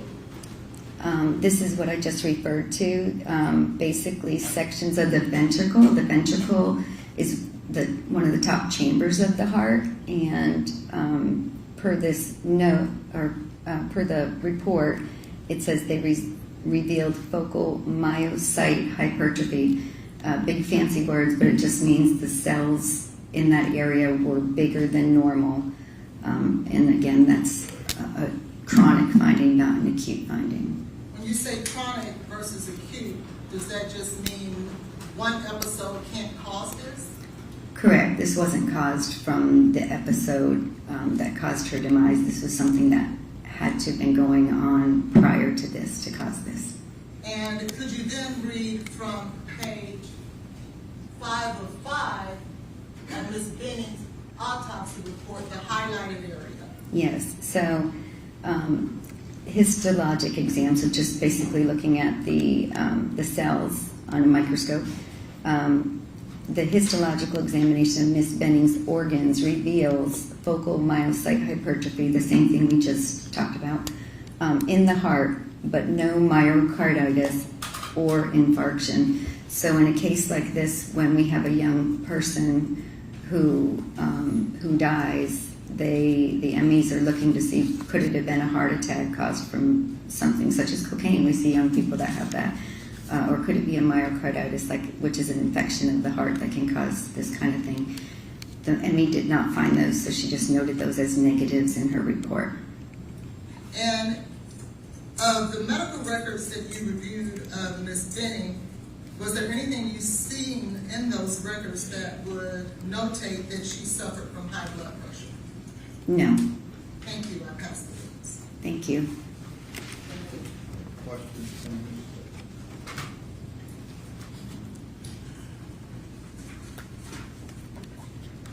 Dr. Larkin, as you said, you are not a toxicologist, correct? That is correct. And neither are you a forensic pathologist, correct? That's correct. Dr. Aaron Carney is a forensic pathologist and expert in that field. Do you agree? Yes. Now, talk about some things you reviewed. How much of the testimony, have you been in the courtroom to listen? We have our backs turned to the audience, obviously, but have you been in the courtroom to actually listen to the witnesses? No, I have not. Okay. Have you reviewed any of the daily transcripts of the witnesses' testimony that began on Tuesday morning? I have looked at some of the transcripts. Okay. Have you looked at Dr. Olashoga's? No, I have not. Okay. He was the emergency room doctor who was the first doctor to see Miss Benning, correct? Yes, I apologize. I did look at that. I forgot the name. Okay. And Dr. Olashoga's testimony, which you read, considered, she arrived essentially dead, correct? I mean, I don't believe she arrived dead. I mean, I don't think as an emergency doctor at that point we may make that same thought that he did. You know, when they arrive and they have no pulse and they're not breathing, yes, that's a correct statement. But when you go through what they did to revive them, then you can actually return someone back. Yes. Brought back from the dead. That's what Vanderbilt and Dr. Olashoga did, correct? So cardiac arrest, yes. Yes. Agree. And she was intubated without the need for any medication because she was feeling no pain. Is that not correct? I don't think anyone can say that, but I know she received medications. After she was intubated, correct? I believe the succinylcholine was at the intubation time. There's only one intubation, right? There is only one. Because when she was removed from the emergency department to the ICU unit, they don't take it out at the emergency room and then redo it later, correct? There's one intubation. One intubation, and that happened in the emergency department. That's correct. Correct. And without going through all these pages of things, would you agree the medical records that are in evidence speak for themselves about when medication was administered and when it wasn't? Yes, they do. Okay. And so, if the, butcher the pronunciation, you pronounce it. Succinylcholine. Succinylcholine was administered in the ICU because after she had been resuscitated, she was having seizures and body movements that would be consistent with proper medical procedure, correct? Yes, you can use succinylcholine other times, absolutely. Because it's a paralytic. Yes, it is. Was it given in the ICU or the ER? I believe it was given both, and from what he's saying. Again, if the medical records, Dr. Olashoka's testimony, Oops. and would you agree that the records Hang on, Leonard. Got it. that Ms. Benning was intubated on 2/25/2023 at 22:06 hours? Is that correct? I would have to look to verify that, but if that's what you're seeing in the record, Well, again, the records are what the records are, and testimony has been to that effect. yes, sir. I just don't have it in front of me to confirm that. So that's not a note that you would have made when reviewing Dr. Olashoka's testimony. I didn't make any notes when I reviewed it, so I didn't make any timing on that. Okay. Let me just ask about that. When did you do these reviews of the, obviously you could not have reviewed the testimony until it happened, so that would have been this week, correct? That's correct. So when did you do that? This week or over the weekend? So probably towards maybe Friday, I may have looked at some of the transcripts, and then over the past day, I've also been reviewing. Prior to the trial starting, counsel asked you about reviewing a number of things, including the 911 call, correct? Yes, sir. When did you review that? Just recently, I listened to it, I know yesterday, and then I got the actual transcript of it. Well, since recently could be a term subject to interpretation, when were you retained and or become involved in this case? I believe 3 months ago, approximately. Okay. Recently, Yes, if we're talking years, yes. as opposed to months. So 3 months ago, what was the first thing you reviewed?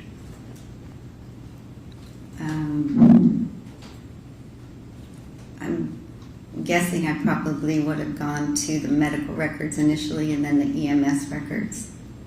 Well, don't necessarily want you to guess, but the Vanderbilt medical records are voluminous, correct? Yes, 1,331 pages. And the autopsy report, Yes, you would have reviewed that. And the EMT documents, the runs, you read those, correct? yes, Okay. And would you not agree that part of the reason for this is so you can have the facts correct to be able to make an informed opinion? that's correct. All right. And so if you provided us information that the EMS was a guy, that was wrong, correct? I don't know what you're referring to. Document that you provided to us. Oh, so that EMS guy was the 911 call. That was just, those are notes. It's not a report. Okay. But the EMS guy, so you're saying now that was the 911 person as opposed to the paramedic. Is that right? Well, the paramedics, I believe, were both females, so I may have put that wrong, but again, those are just some very informal notes. Well, again, but you're putting down on paper your memory of the facts, your knowledge of the facts, correct? I can, yes. Right. So if you say the EMS guy said he thought it was an allergic reaction and he didn't check a pulse until he got her into the ambulance, that would not be the person answering the 911 call, would it? It may not have been.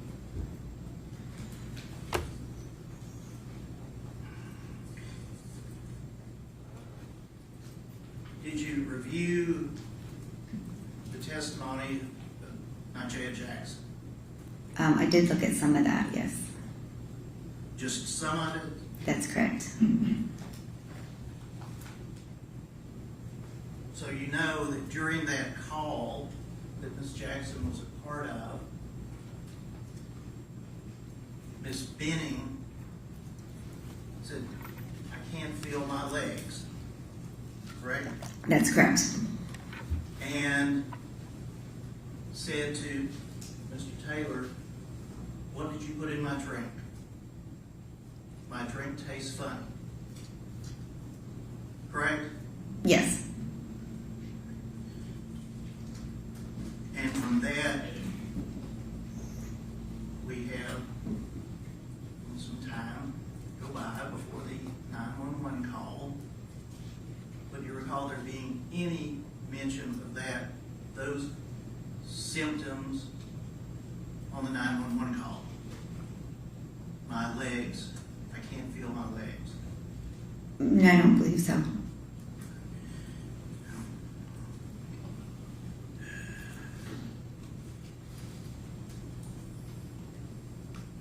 With respect to Dr. Olashoga, do you have any criticism of how he handled Ms. Benning No. in the emergency department? No. He did everything you would have done, correct? I believe so. Including having tests run, such as they could be run from the emergency department. I'm talking about to see what is in her system, correct? Yes. You do that. Yes, I do. Yes. And you get those results back as quickly as possible, correct? We do. It's not like weeks or months later that you're sitting or standing around the emergency department waiting for lab results to come back from a lab in Pennsylvania, correct? That's correct. And Dr. Olashoga needed to have those tests run and got Dr. Broccolari as far as this was something that needed to be investigated, correct? Yes, that's my understanding. And there's no fentanyl put into Miss Benning's body by Vanderbilt Hospital until 2/26/23 at 0:45 a.m. Is that not correct? I believe that's correct, yes.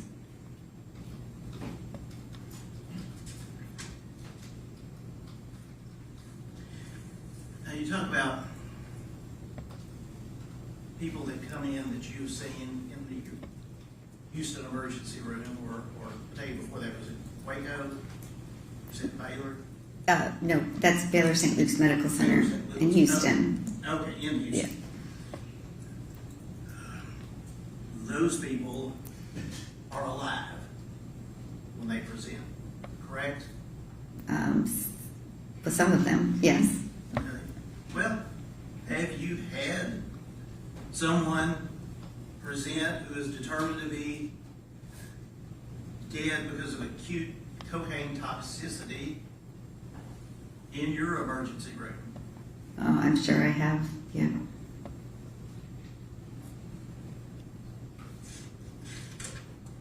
And that is Dr. Aaron Carney's cause of death, correct? Yes, that's correct.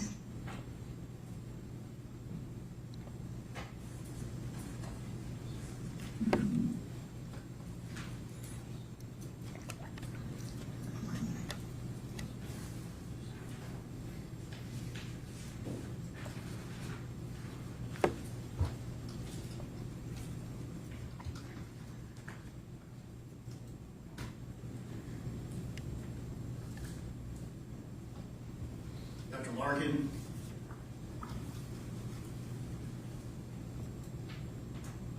based upon that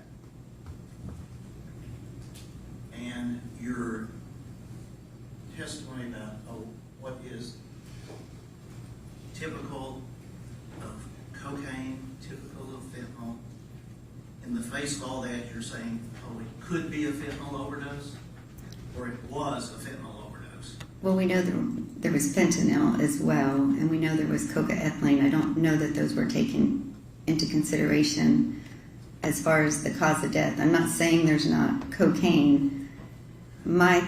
What I'm saying is, by the presentation, what happened just prior, it appears that there was, we know there's fentanyl, but the fentanyl was accentuating or causing this respiratory arrest. And that's your thing. Could have been. Yes, sir. Because of that trace finding. There's fentanyl was found. Are you basing this on the comforter? I'm basing it on the comforter and that sample that was also testified to by Dr. Methune and Dr. Jaguar. Just one or two more things about getting the facts right. You would agree that's important? Yes, sir. To base any opinion on. And one of the statements in this report say on the day of her death, text messages indicate that Jade met with her drug dealer. That didn't happen, did it? Again, that's not a report. Forget that word, that statement. Okay, those were just personal notes for me that I put down somewhere along the way. And I don't believe that there's any documentation that happened. I think we just know that she had text message contacting with the drug dealer that day, So back and you forth. put that, excuse me, I didn't interrupt, but you put that in your notes as something you were relying on. Not Right. relying on something that I was going to be looking at, and obviously I would have corrected that if I had been given a time or asked to, do notes. I didn't do them until just recently when I was getting prepared for this. So if they're inaccurate, they're not complete. So any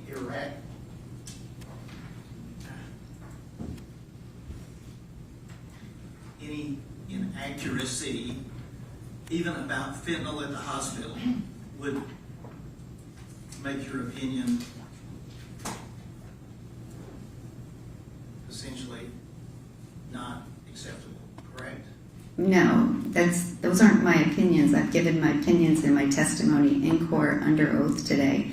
And those were, like I said, notes that I was going to review to get prepared for the case today, which I've done. And nothing that I've said corroborates something that's not a truth. So if there is no fentanyl in Miss Benning's system when she arrived at the hospital, then it wouldn't be a fentanyl overdose, would it? We know there was some fentanyl there. It was never really tested for. In her blood at the hospital, in her body at the hospital, regardless, there was no fentanyl detected, correct? I believe that it was never tested for because there wasn't enough blood in the initial sample from 225 prior to getting fentanyl. I believe that Dr. Carney mentioned that. But we'll see about that. Nothing else, right? Any other questions? Yes, Your Honor.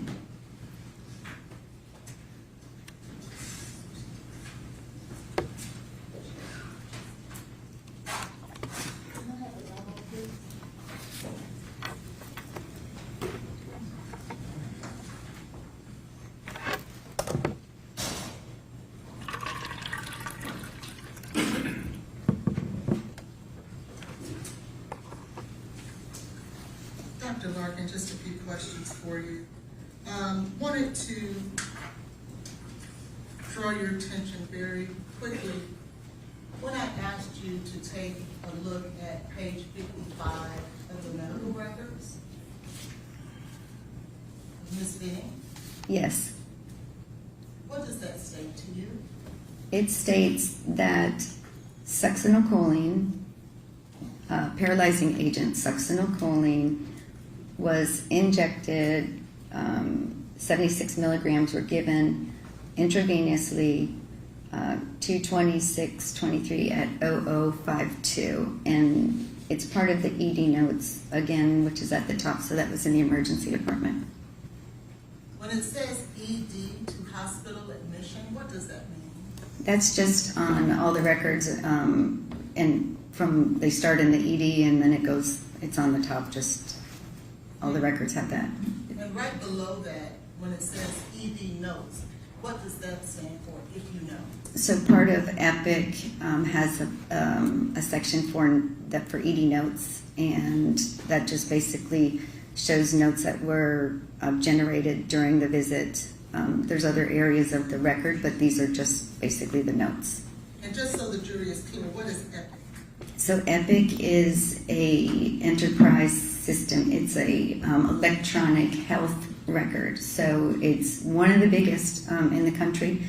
Everything that goes on in the hospitals or the doctor's office or anything that's related are all on an EPIC record. It's actually about 40% of the market share in the United States right now. It's a big product, and it's people may be familiar with MyChart. So if you have a MyChart, that's part of EPIC, and that's how you can talk to your doctors and you can get your medicines and you have your appointments. So EPIC is just all that medical record all being in one electronic location. Okay, and then I will draw your attention to page 43 of the medical records. At the bottom there, where it says ED procedure note by the Dr. Olashuba, do you see that? I don't see that. I think you have to go Oh, further up. There There we go. I apologize. Okay. Do you see that? Yes. And do you notice what number 1 says? Number 1 is intubation. That's the procedure we talked about earlier. And does it say given or ordered? Ordered. Is there a difference between the two?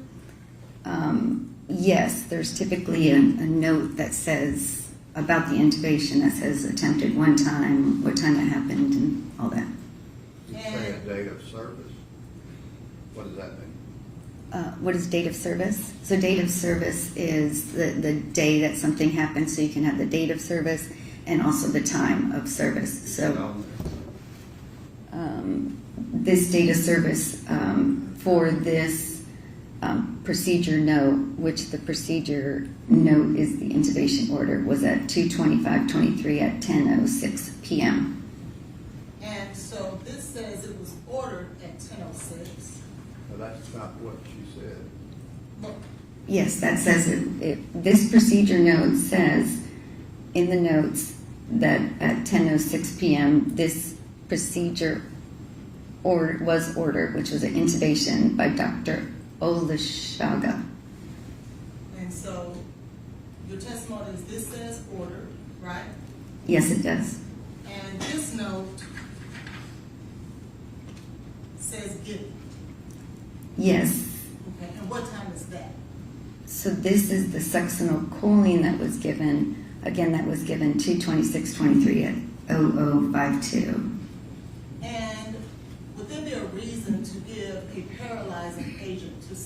he's dead? You can intubate someone without a paralyzing agent, depending on their status, but you don't necessarily, you wouldn't necessarily need to do that if someone was dead. Why would, as an emergency room doctor, why would you give succinylcholine to a patient? Well, because I guess we got to be careful how we use the word dead. When we say someone's in cardiac arrest, they have respiratory arrest or cardiac arrest, that means they're not breathing, their heart stopped. So essentially, I guess we call that dead. But we're resuscitating them. So fortunately, as an emergency physician, these patients that get to that situation, we bring them back. We resuscitate them. It's something we do. So they may have, and you hear people that say, oh, I died twice because I had 2 cardiac arrests, but they are not dead, brain dead. You're not going to stick them, in the morgue at that point. You're going to finish your resuscitation and determine if they truly are dead or they're not. And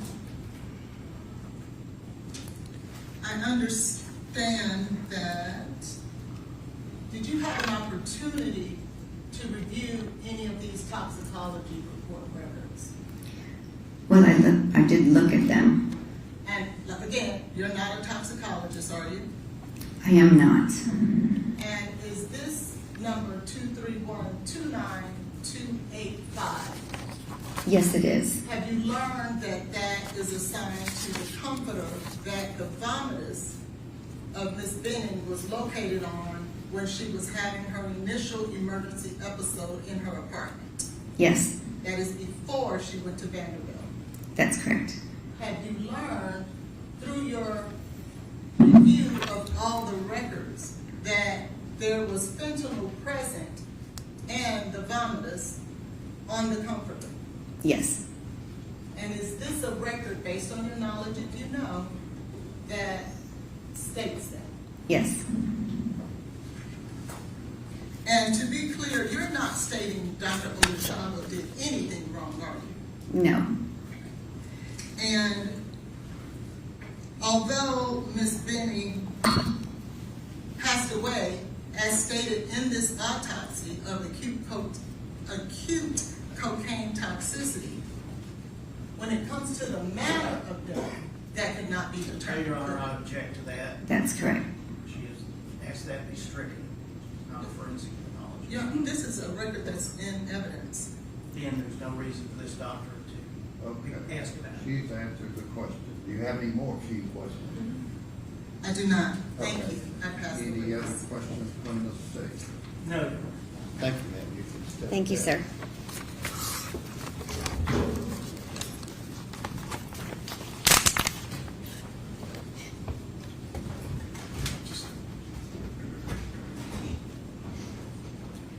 Any further proof on behalf of Mr. Taylor? May we approach briefly, Your Honor? Okay.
of Mr. Taylor? No, Your Honor, at this time, the defense rests. Okay. Will there be any rebuttal proof from the state? Yes, Your Honor. Who? Dr. Carney? Where is she? She is sitting Oh, right that's here. not her stuff. Judge, actually, the link did not work. I need a few minutes just so I can tell her a few things about the last two witnesses. Ladies and gentlemen, if you'll step down the hall, we'll break the lunch until 12:55.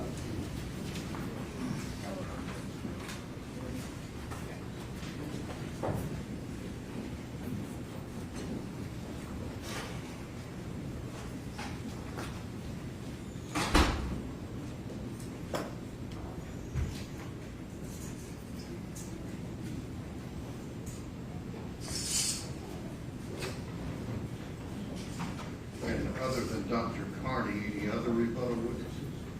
I don't believe so, Your Honor. All right, let Mr. Taylor step around to the podium. We'll cover his decision not to testify.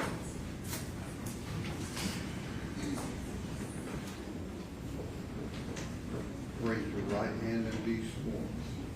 Do you swear to tell the truth, so help you God? I do. All right.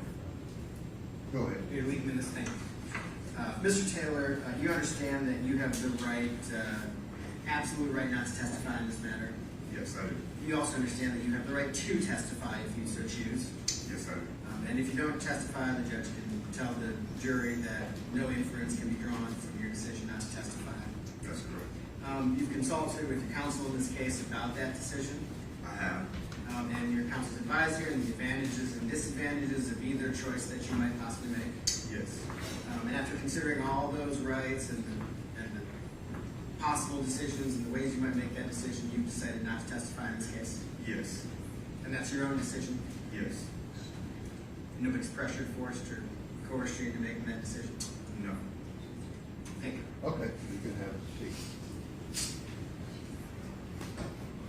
All right, we'll break from lunch. After we hear from the remaining witnesses, if you'll give some thought to how long you want, from the attorney's perspective, closing arguments to be. All right, we'll be recessed till 12.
All right, so the state's wanting to call Dr. Carney, Yes, Your Honor. and what, do this so I can factor in while that's going on, the best thing for the jury and the parties, what is the state's thoughts on closing arguments time-wise? I technically don't know the exact time. It would be at least 30 minutes, maybe 40 minutes for my first close. If it goes longer, I pre-apologize. How about total? No, I was talking about for my first close. So, total, what do you think it would be? An hour. And I would say about 45 minutes. for your total argument? The reason, well, let's see how long this goes. Your Honor, I have one request based off of their opening presentation. They had some photographs and different things in I think it was jurisdiction and maybe opening. Our request is just that anything that is shown to the jury during closing arguments is something that has actually been admitted as an exhibit. Okay. I mean, that, I would think is a given.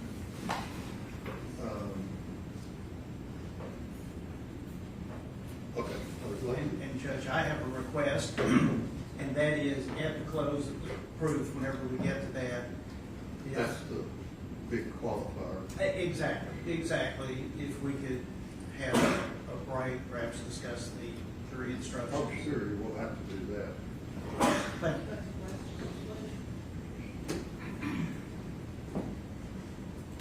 All right, let the jury think.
Good afternoon, Dr. Carney.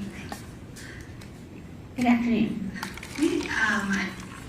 You were not able to hear the prior testimony of Dr. Lindsay and Dr. Larkin, is that correct? That's correct.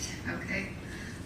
There was some testimony that was specific to fentanyl and whether Ms. Benning might have died from a cocaine and fentanyl overdose, which your autopsy result is that the cause of death was acute cocaine toxicity. Can you describe what, if any evidence did you have of fentanyl in Ms. Benning's system prior to her admission at the UD?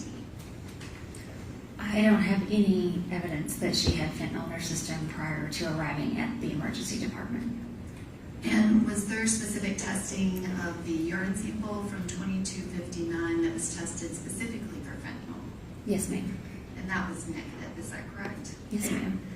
And then that first blood that was taken at 2231, there was no fentanyl detected, but fentanyl, the specific drug of fentanyl was not part of that test. Can you describe what was tested and kind of what results were not present that give an indication that there was also no fentanyl in her blood? Well, when this commonly happens when we have someone who we believe has taken too much of a substance. They go to the hospital, they are unresponsive, and some testing is done on the urine to try to help direct the blood testing. In this case, we have an initial urine sample that is positive for cocaine and metabolites, no other drugs, no fentanyl. So when I have this limited amount of blood to work with, less than 2 milliliters, I really want to direct the testing so I can catch anything that's there, maybe that wasn't tested for already. In discussion with the toxicologist at Vanderbilt, who had followed her for days and been trying to figure out what drugs might be in her system, we decided on testing for cocaine and metabolites, since it was positive for cocaine initially and metabolites, and I wanted to catch that epidene methyl ester with it, knowing that the cocaine could break down. I tested for designer opioids. So these are the fentanyls that have the added chemical groups. So you can see it here on the list. There's furanol fentanyl and acryl fentanyl and all of these designer fentanyls, and all of those were negative, as well as one of the things that's been mentioned previously in this case, the 4-ANPP, which can be a precursor to fentanyl. It could also be a metabolite. That was also negative, and the testing reporting limit was very low to try to catch anything that was there. It was negative. And then I think that was the bulk of my testing on that, and then we did the additional testing on the fetal liver tissue. And the testing on the fetal liver tissue, you've testified about that before, but was there any fentanyl associated with that? No. And that's even after treatment in the hospital, correct? Correct. And the levels of the subsequent test, which you referenced working with a toxicologist at Vanderbilt, is that Dr. Berkeley? Yes, ma'am. And so the subsequent testing of blood and urine, those results, were those results consistent with her receiving it as medication in the hospital? Yes, ma'am. And again, the cause of death is acute cocaine toxicity, correct? That's correct. And there is no evidence that there was fentanyl in her system upon admission at the emergency department. That's correct. There was testimony by one of the defense experts that it was an assumption to say that Ms. Benning ingested something orally. Can you describe, you determined that it was ingested, and that is oral ingestion. Can you explain how you were able to determine that, and if it makes sense that it was not orally ingested? When we look at one of the toxicology textbooks or toxicology books that I refer to rather regularly, and it gets updated on a regular basis with all the new studies, the studies have shown kind of the average, or the ranges and the averages for the amounts of cocaine in cocaine intoxications that have been detected and tested, both in obviously controlled studies. You know how much they've taken and how much the amounts will be, but even in ones that have been treated in the hospital, whether they've died or not. And the levels that we see in Ms. Benning's blood are pretty much in oral ingestions. So your nasal insufflation or snorting, your IV injections, you don't have this level in those sorts of cases. You really see it in the thousands like this when they've ingested it orally. Which, that's part of that oral ingestion is because that level is so high. Is that correct? That's correct. But also we have that vomit from the comforter that also tested positive for cocaine. That's true. And when EMTs see the pink vomit on her mouth, but they also find her face down with her face on the comforter and the vomit stain is under her mouth, that is part of the evidence that you considered in determining it was oral ingestion. Yes, ma'am. And then we also have a witness who testified testified that Ms. Benning said to Blaise Taylor, "What did you put in my drink? I knew my drink tasted funny." And you considered that, is that right? I did. Dr. Lindsay also made a comment that you determined that the cocaine all spontaneously hydrolyzed in the tube. That was the clear cap tube without the preservative. Does that make sense to you? And can you explain kind of what happened with the clear cap tube and then it hydrolyzed? Is that something that is commonly seen? Yes, so that's something we kind of talked about before, how typically when we draw blood at the time of autopsy, we want to put it in a gray top tube that has that sodium fluoride to stop those enzymes from breaking down the cocaine, because it can continue to break down even after the person is deceased while it's still sitting there in their body and while it's sitting in the tube if you don't have something to stop those enzymes. We had a clear top tube which didn't have that, so the blood continues to break down. I've seen this on many occasions with hospital blood samples with maybe a prolonged time after, death before autopsy. And so that's why we want to look for that ecgonine methyl ester. I found a study that was published back in the 90s, so this has been kind of a known thing for quite some time. When you're looking at post-mortem levels of cocaine, that if you want an accurate estimate of the cocaine or accurate number of nanograms per milliliter of cocaine that's in the blood at the time of death, then you want to add the cocaine and the ecgonine methyl ester together, because that was all parent cocaine initially. And this is not something that just you know, but is that something that the other forensic pathologist at the medical examiner's office, that is just a normal practice of how you would estimate the parent cocaine? Yes. And Dr. Bergaleri at Vanderbilt, y'all discussed that, and she in fact agreed with you. Is that correct? I don't remember if we talked about the specific numbers after the fact, but we did talk a lot about the testing and what tests would be most appropriate to order and what we were worried about for her cause of death. And Dr. Bergaleri also was aware of the cocaine on the comforter, and y'all spoke at length about if it was oral ingestion and the numbers and if everything lined up. And Dr. Bergaleri was in agreement.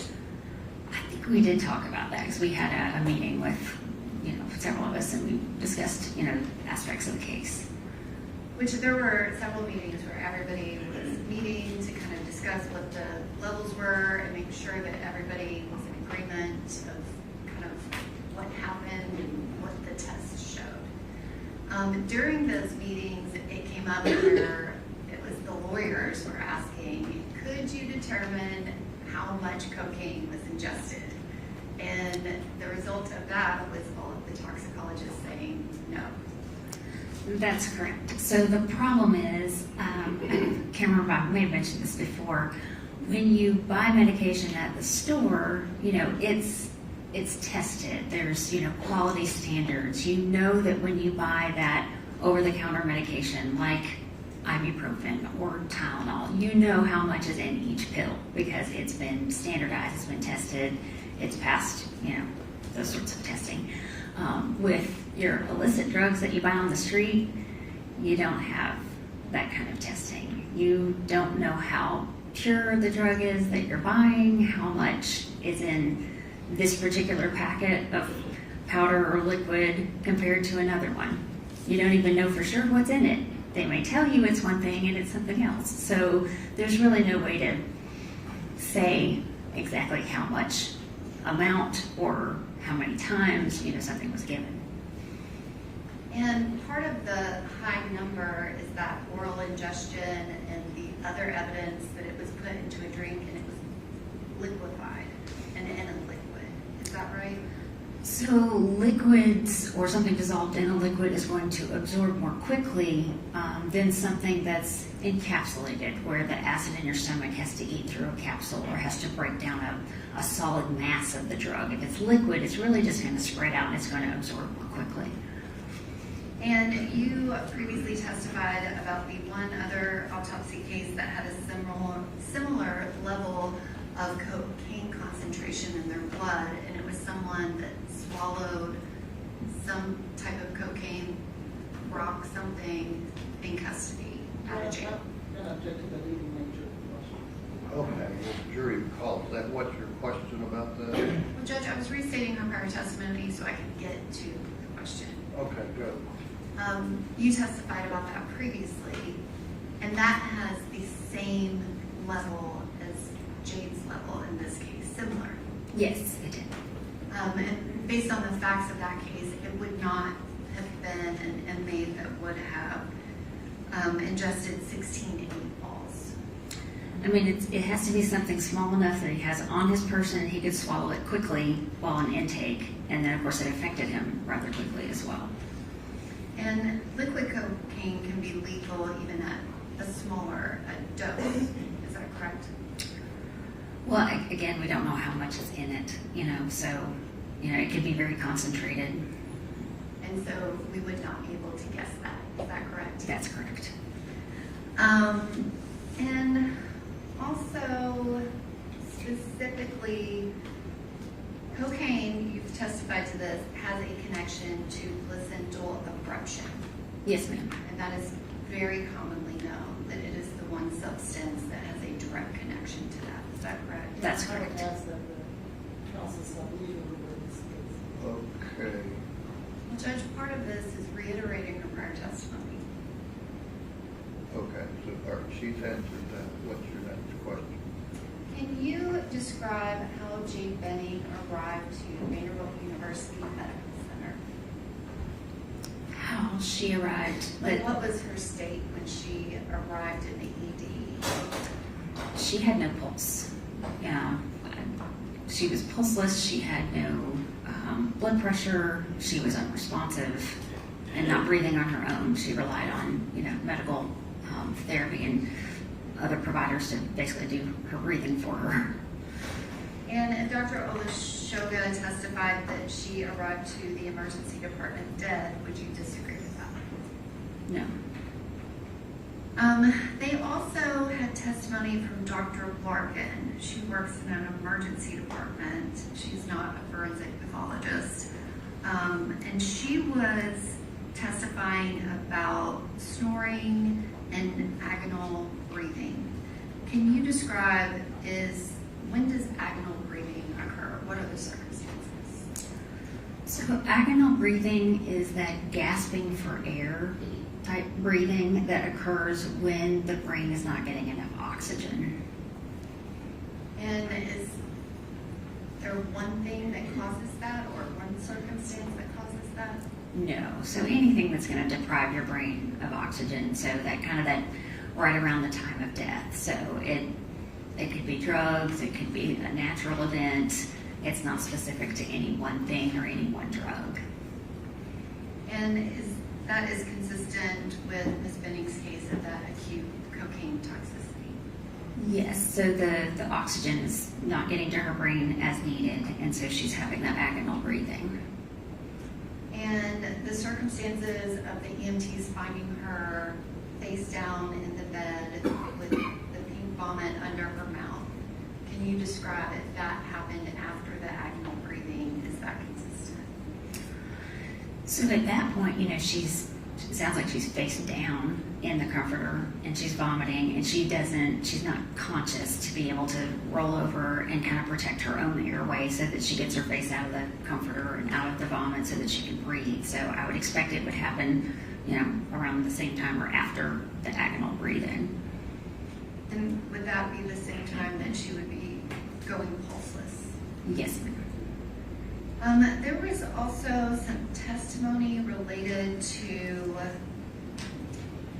someone who has consistent drug use. Was there if someone is using drugs consistently on a daily basis, do you find signs of kind of physical indications of that at autopsy? There are things that we can look for. If you have someone who's smoking a drug, they may have more of that kind of black deposition in the lungs from where they're a smoker. We can look for if they're snorting it and it's something like cocaine that's going to constrict the blood vessels and could cause damage to the tissues. We can look for any sort of holes or damage to the nasal septum, the little dividing thing right that divides the two sides of your nose. We can also look for if they're an injection, if they inject their drugs, look for needle marks, needle tracks, where they've injected repeatedly to the point where they've scarred that vein, and they often have multiple needle puncture wounds over that as well. So there are physical signs that can be seen at autopsy that indicate the manner of use. Yes. And specifically to Ms. Benning's heart, there was testimony that the focal myocyte, is it Hypertrophy. Thank you. That was indicative of long-term cocaine use. I mean, I see scattered myocyte hypertrophy in many cases that aren't related to cocaine, that it's more of a natural cause of death, so I don't think that's specific to cocaine. And did you have any evidence whatsoever that Ms. Benning was a cocaine user ever? No.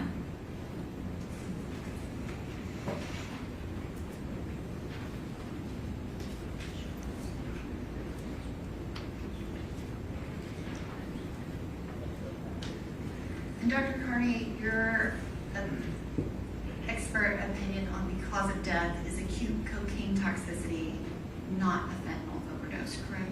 Correct.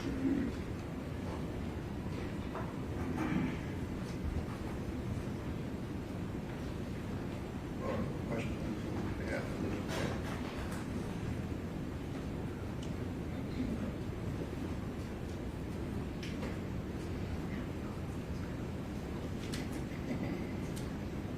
Good afternoon, Dr. Carney. Good afternoon.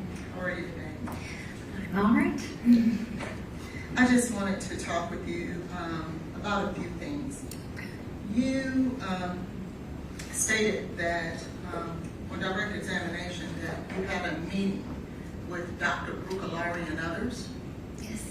And at that meeting, you guys were discussing the toxicology results for Ms. Benning. Yes. And who all was at that meeting? Oh, we were discussing timeline of events and toxicology. Do you have notes there in regards to that meeting? I'm not sure. I know that there was the police and Dr. Berkeley and me, and I think General Norman may have been there as well. And I'm sorry, did you have notes for that meeting? I did, but I don't see them here.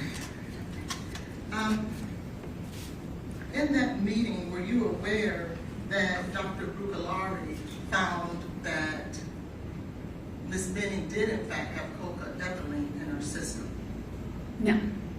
She didn't share that with you? I don't recall seeing those records. No. Are you familiar with the CFSRE records? I am now, but I don't remember discussing those then. Okay. And now that you have seen the CFSRE records, have you since learned that Ms. Benning did in fact have cocaine in her system? I believe it was in the urine, and yes. Okay, thank you. You testified earlier in regards to toxicology report that was a result of the blood that you sent to NMS. And I think you said that you had a very limited amount of blood to test for. Is that right? That's correct. And the reason you had a very limited amount, it wasn't because you didn't request enough, it was because you wanted the most accurate picture of what was going on with Ms. Benning at the time she entered the hospital. That's correct. We want the earliest blood sample if possible. And the earliest blood sample, to be fair, was retrieved for medical purposes, not forensic purposes, correct? That's correct. And so that's why it didn't have the gray topper on top. Yes, ma'am. Okay. And when you ordered those tests on that blood for which you relied on for your results in your autopsy, you did not order the fentanyl test, correct? Correct. I ordered the designer opioids, it's kind of specialty fentanyl test. Right, but it's not fentanyl, correct? Correct. And so if fentanyl was present, we wouldn't have known because you didn't order that test, is that right? Yes, I didn't order that test because it was not in the urine. So if it's not in the urine along with the cocaine, there was no reason to waste blood testing for something that's not there. But to be fair, nothing was in the urine, isn't that true? No, that's not true. There was cocaine in the urine. Which urine are you referring to? The very first one. The one for 225 and 2259? Yes, ma'am. Okay. Well, your blood sample was 225 and 2231, which was before the urine. Yes, so cocaine was in both. Okay, but you said you were relying on the urine. Right, to help direct my testing because I didn't have a lot of blood, so I needed to direct my testing to things that I was concerned about. So the fentanyl had been ruled out in the urine and the cocaine was ruled in, but I wasn't sure that anyone had tested for the designer fentanyl, so that's why I tested for those. So but just so that the jury is clear, fentanyl itself would not have shown up. Not in this particular test. Not no. in the blood, okay, Correct. just to be clear. Now, what test was that the fentanyl showed up in and 22, that did not show up? Is that 2259? Yes, Do you ma'am. have a toxicology report number for that? I don't have it here. I believe that was the CSFRE that was the earliest urine that was tested. Which test result is that? That was on the 2259 urine. The CSFRE where they did the testing for the over 1,000 drugs. Okay, I mean, what's the test number so that I can look at it? I don't have that one here. I don't have that number right here. Okay. In regards to the vomit, you will agree with me that the vomit was before the blood and the urine, correct? Correct. Were you aware that fentanyl showed up in the vomit? No, the findings it says for case sample was positive for cocaine and benzoylecgonine. Did you learn later, if I could have the elbow, please?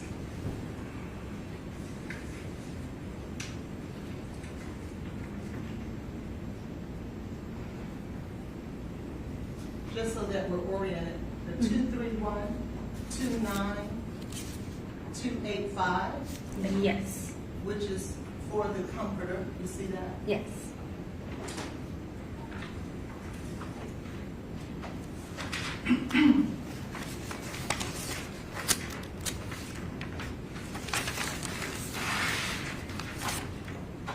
Do you see here with the 231, 29, 285, that fentanyl is in fact present in the vomit? Did you know that? The interpretation, sorry. I'm sorry. Okay, she's gonna explain. Well, the interpretation here says the case sample 007, which is the fabric in the area with the visible stains, was also none detected for the presence of fentanyl. Okay. Did you know that the reason that NMS may not indicate a positive is because it will be below the reportable limit? Yes. Not necessarily because there's no indication of it. Are you aware of that? Yes. I've never been told that there was ever any fentanyl in it. And to be fair, did you know that these records are part of what we call a litigation packet? I did not know that. And when you get your toxicology report results, they don't come with a litigation packet. Correct. Right. You have to request and pay for those. Okay.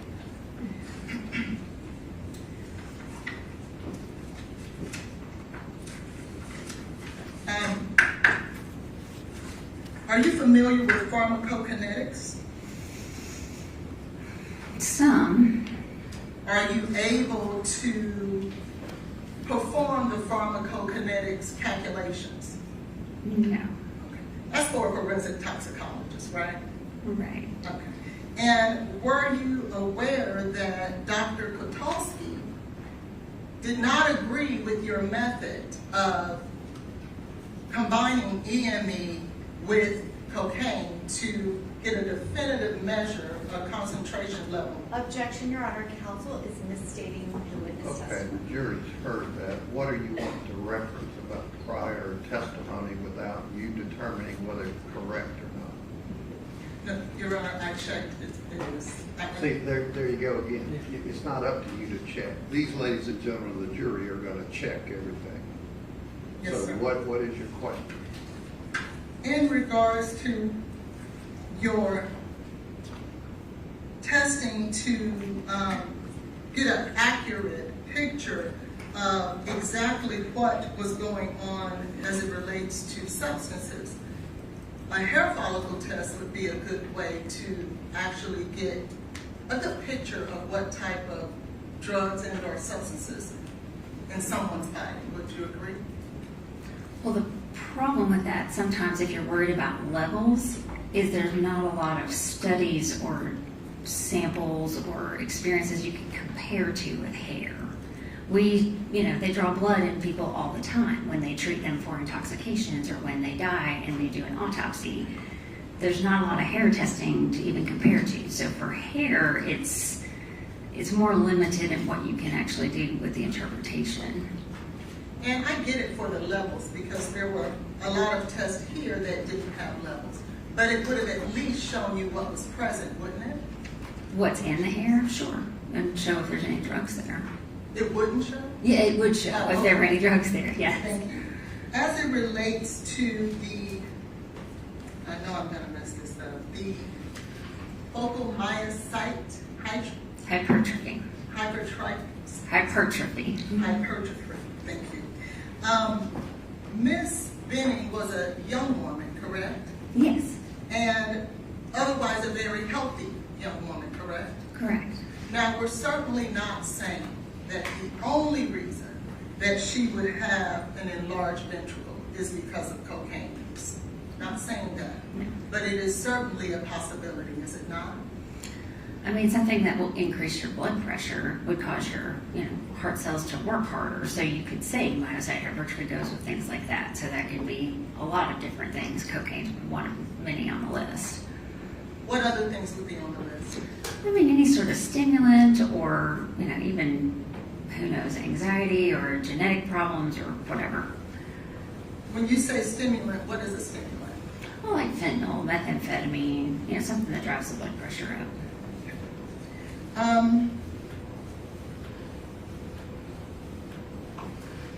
When you were determining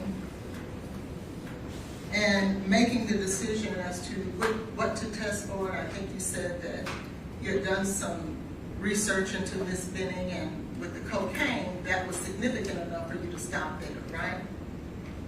Well, it's not so much that it's stopped there, but we really want to, and this is the case because, like I said, the blood sample is limited. We want to kind of focus in on the things that we want to confirm, because otherwise if you test for everything, you're going to run out of blood. You're not going to be able to confirm anything. So in this case, we already knew that she was positive for cocaine, and we wanted to get a number. Like I wanted a number that I could recognize. And then that was really the only positive test that she'd had. When you were making your decisions, weren't you not making your decisions under the impression that she had no history of drug use?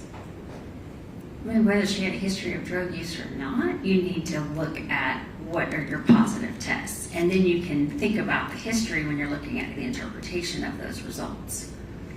But weren't you told she had no history of drug use? I was told that the only drug history she had was making some marijuana edibles in the past, and that had stopped when she found out she was pregnant. So no recent drug history. Do you remember taking or giving a testimony previously in regards to Ms. Benning? Yes. And do you remember when you gave that testimony, I believe you stated that she does not have a history of drug use. She did not appear to want to take anything that would harm her child or herself. Right. So knowing with her pregnancy, she stopped even with the marijuana edibles, and there was no reason to believe she had taken any drugs as of late. But she did have a history of drug use, didn't she? We talked about that. So you even showed me the transcript, and we talked about how I said she didn't have specifically like the cocaine, that sort of illicit drug use, that the only drug use I was aware of was the marijuana edibles. Well, I'm looking at the transcript here, it doesn't say that. It just says no history of drug use. Okay, well, we talked about it on my direct, or my, I guess, cross the first time to clarify this. And if you say that she did not appear to want to take anything that would want to harm herself or her child, how do you explain cocaethylene in her system? I don't know how the cocaine was delivered to her, if it was absorbed in some sort of alcohol. I do not know how that was done or where that alcohol came from. Would Ms. Benning not be able to taste cocaine and alcohol if she was given it unknowingly? I don't know how much alcohol it might be, and I don't know anything about cocaine taste, so I can't help you with that. Fair enough. And certainly when you, or before you came to any of your conclusions, you had met with law enforcement and the prosecution, correct? So I met with law enforcement because I rely on law enforcement in their investigation when I'm determining manner of death. So it's very important that I know the circumstances of the case. And that is where you learned she had no history of drug use, right? The history that we've discussed, yes. Thank you. Any other questions? Just to clarify, Dr. Carney, your cause of death was not based off of the meetings with anyone. It was just the manner of death. Is that right? Correct. So the cause of death is something I'll determine through the autopsy and the toxicology and the histology, the looking at the slides, all the work that I do on my end. I really refer to the investigation for manner of death. Any other questions? No, Your Honor. Thank you.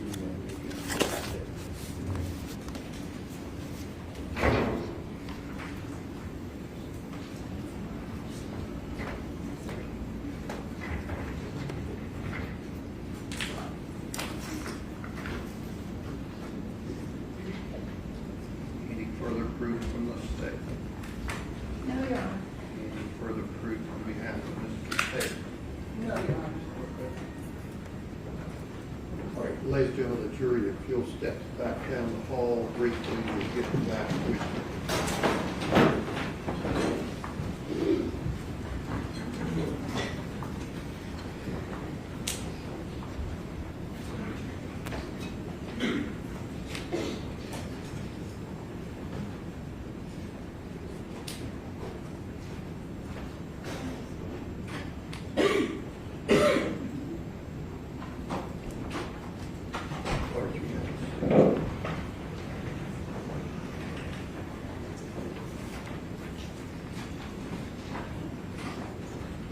In terms of jury instructions and lesser included offenses, the court plan, as the case law points out, to charge the indicted offense, second-degree murder, voluntary manslaughter, reckless homicide, and criminally negligent homicide as to each of the 4 counts.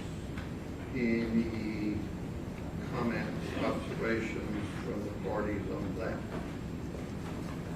Totally appropriate. Yes, that's right. Are you requesting, Mr. Brand, or whoever is dealing with this, ask this based on discussions, jury out discussions with your co-counsel? Are you requesting the 4214 cause of death instruction? I was just looking at that, Your Honor. I mean, co-counsel mentioned that the bench got, I don't know what it was, but it's out of the hearing of the jury that she was asking some of the questions because That appears like that might be an appropriate instruction. Vanderbilt and the family caused the death of the fetus. I don't think the portion of that that says, there's like a parentheses portion that says there's evidence in this case that the deceased required medical attention as a result of the injuries. You talk about the 1, 2, 3, 5th paragraph? Yes, I believe that paragraph needs to be in. Okay. But it's the defense position that this instruction should be given for the jury to determine whether it was reasonably foreseen if in fact they find Mr. Taylor had anything to do with it, whether it's reasonably foreseeable that his actions was the proximate cause of the death.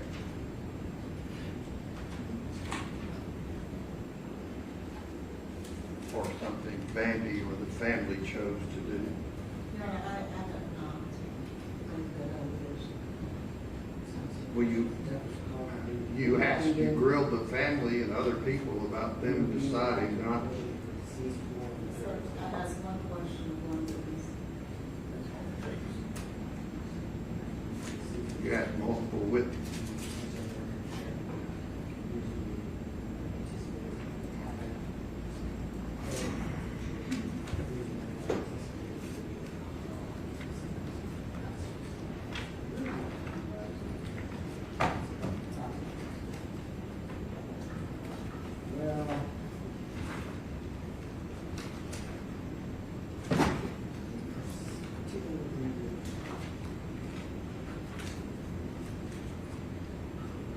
I don't think the argument is that there's an intervening cause. I think the question is if the argument, as I understand it, is that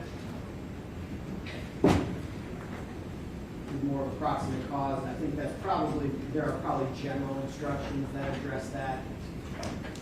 It's more of like a reasonable doubt kind of thing. I don't think we necessarily have to have that in there. So you're not seeking 4214. No, I don't know if that's the right one for this case. Because I don't think that's the argument, that there was some kind of intervening cause.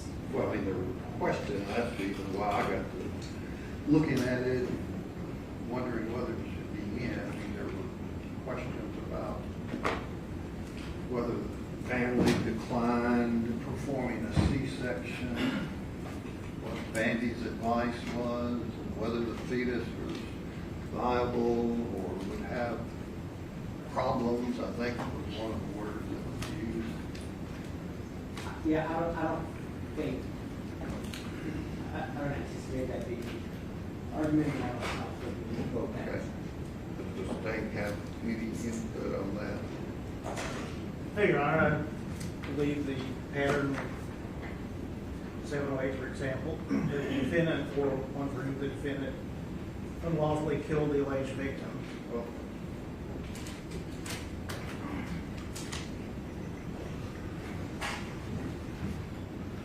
are any other requests from the parties about jury instructions? The state has no special requests, can't really think of anything. No, give it a defense. Okay.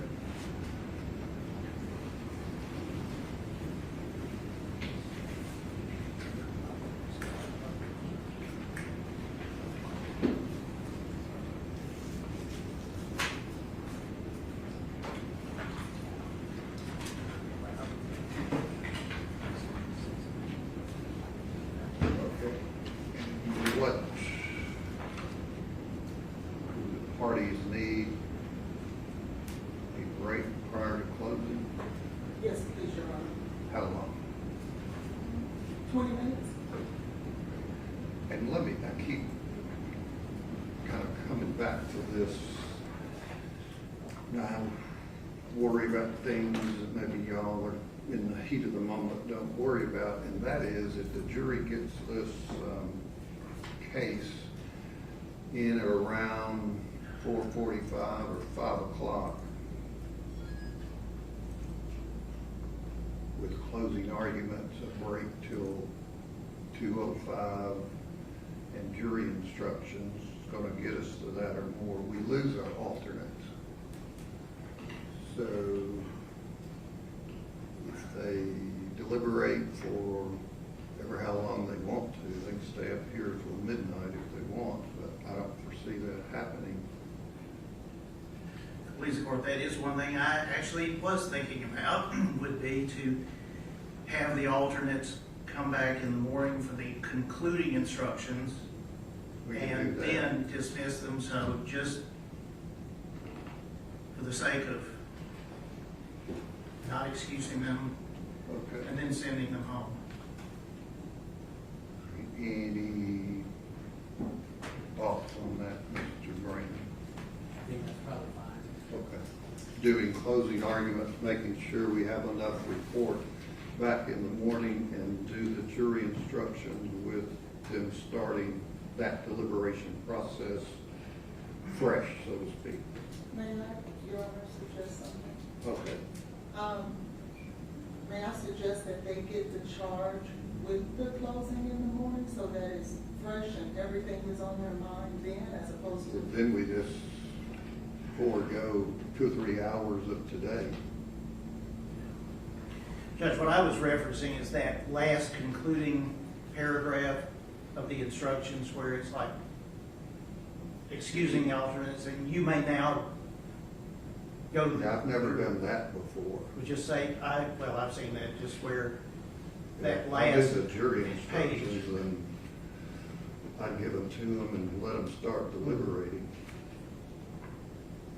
I would just say that is, I think, an option to read the instructions, except for that last page, and say, I will have. Then they come back tomorrow with little or nothing on their plate, so to speak. Except deliberation, and that's a full plate. Are you saying, Ms. Hollins, you're not ready for your closing argument? Well, I would like 2 things. It would be nice to have a little time to go through all the evidence. It's been almost 7 days worth of testimony. And then I do think that the jurors will appreciate hearing the closing arguments consistent with the instructions, and then starting fresh for a whole day of deliberation. Judge, I can say. They want to go one on of the with few times charges. the state would be in agreement. Oh, For one of See, well, I knew you were gonna like but it. see, then in the morning, your 45-minute estimate and 1 hour estimate are going to change. It'll be quicker, Yes, it would. more efficient. Yes. Okay. Because I'm going to hold you to the 1 hour we're setting. Fitz wanted 45, so we'll set an hour for each. All right, let the jury step back down and let them go for the next.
Members of the jury, after input from the attorneys who need, rightfully so, a small break, like 20 minutes or so, to gather themselves in terms of their closing arguments and things they may want to reference, factoring in that, plus closing arguments from both sides and the court's instructions to you, which will be a little over 30 minutes, it would probably just having, you can blame me for this if you don't like this decision, because it's mine and nobody else's.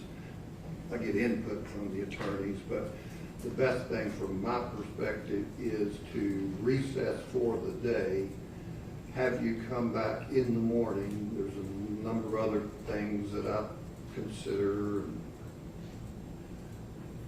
after 600 plus jury trials. So just trust me on that. Come back in the morning refreshed, be to the point of closing arguments to you and the court's instructions, and then you would begin deliberating shortly after you come here in the morning rather than starting at 5 o'clock tonight, okay?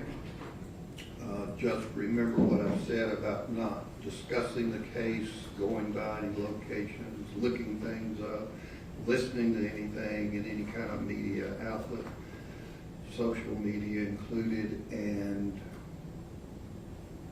leave your notes up here. Tomorrow, report in the morning, 8:45, 8:50, and we'll get you up and get the case submitted to you. You can step out with the floor.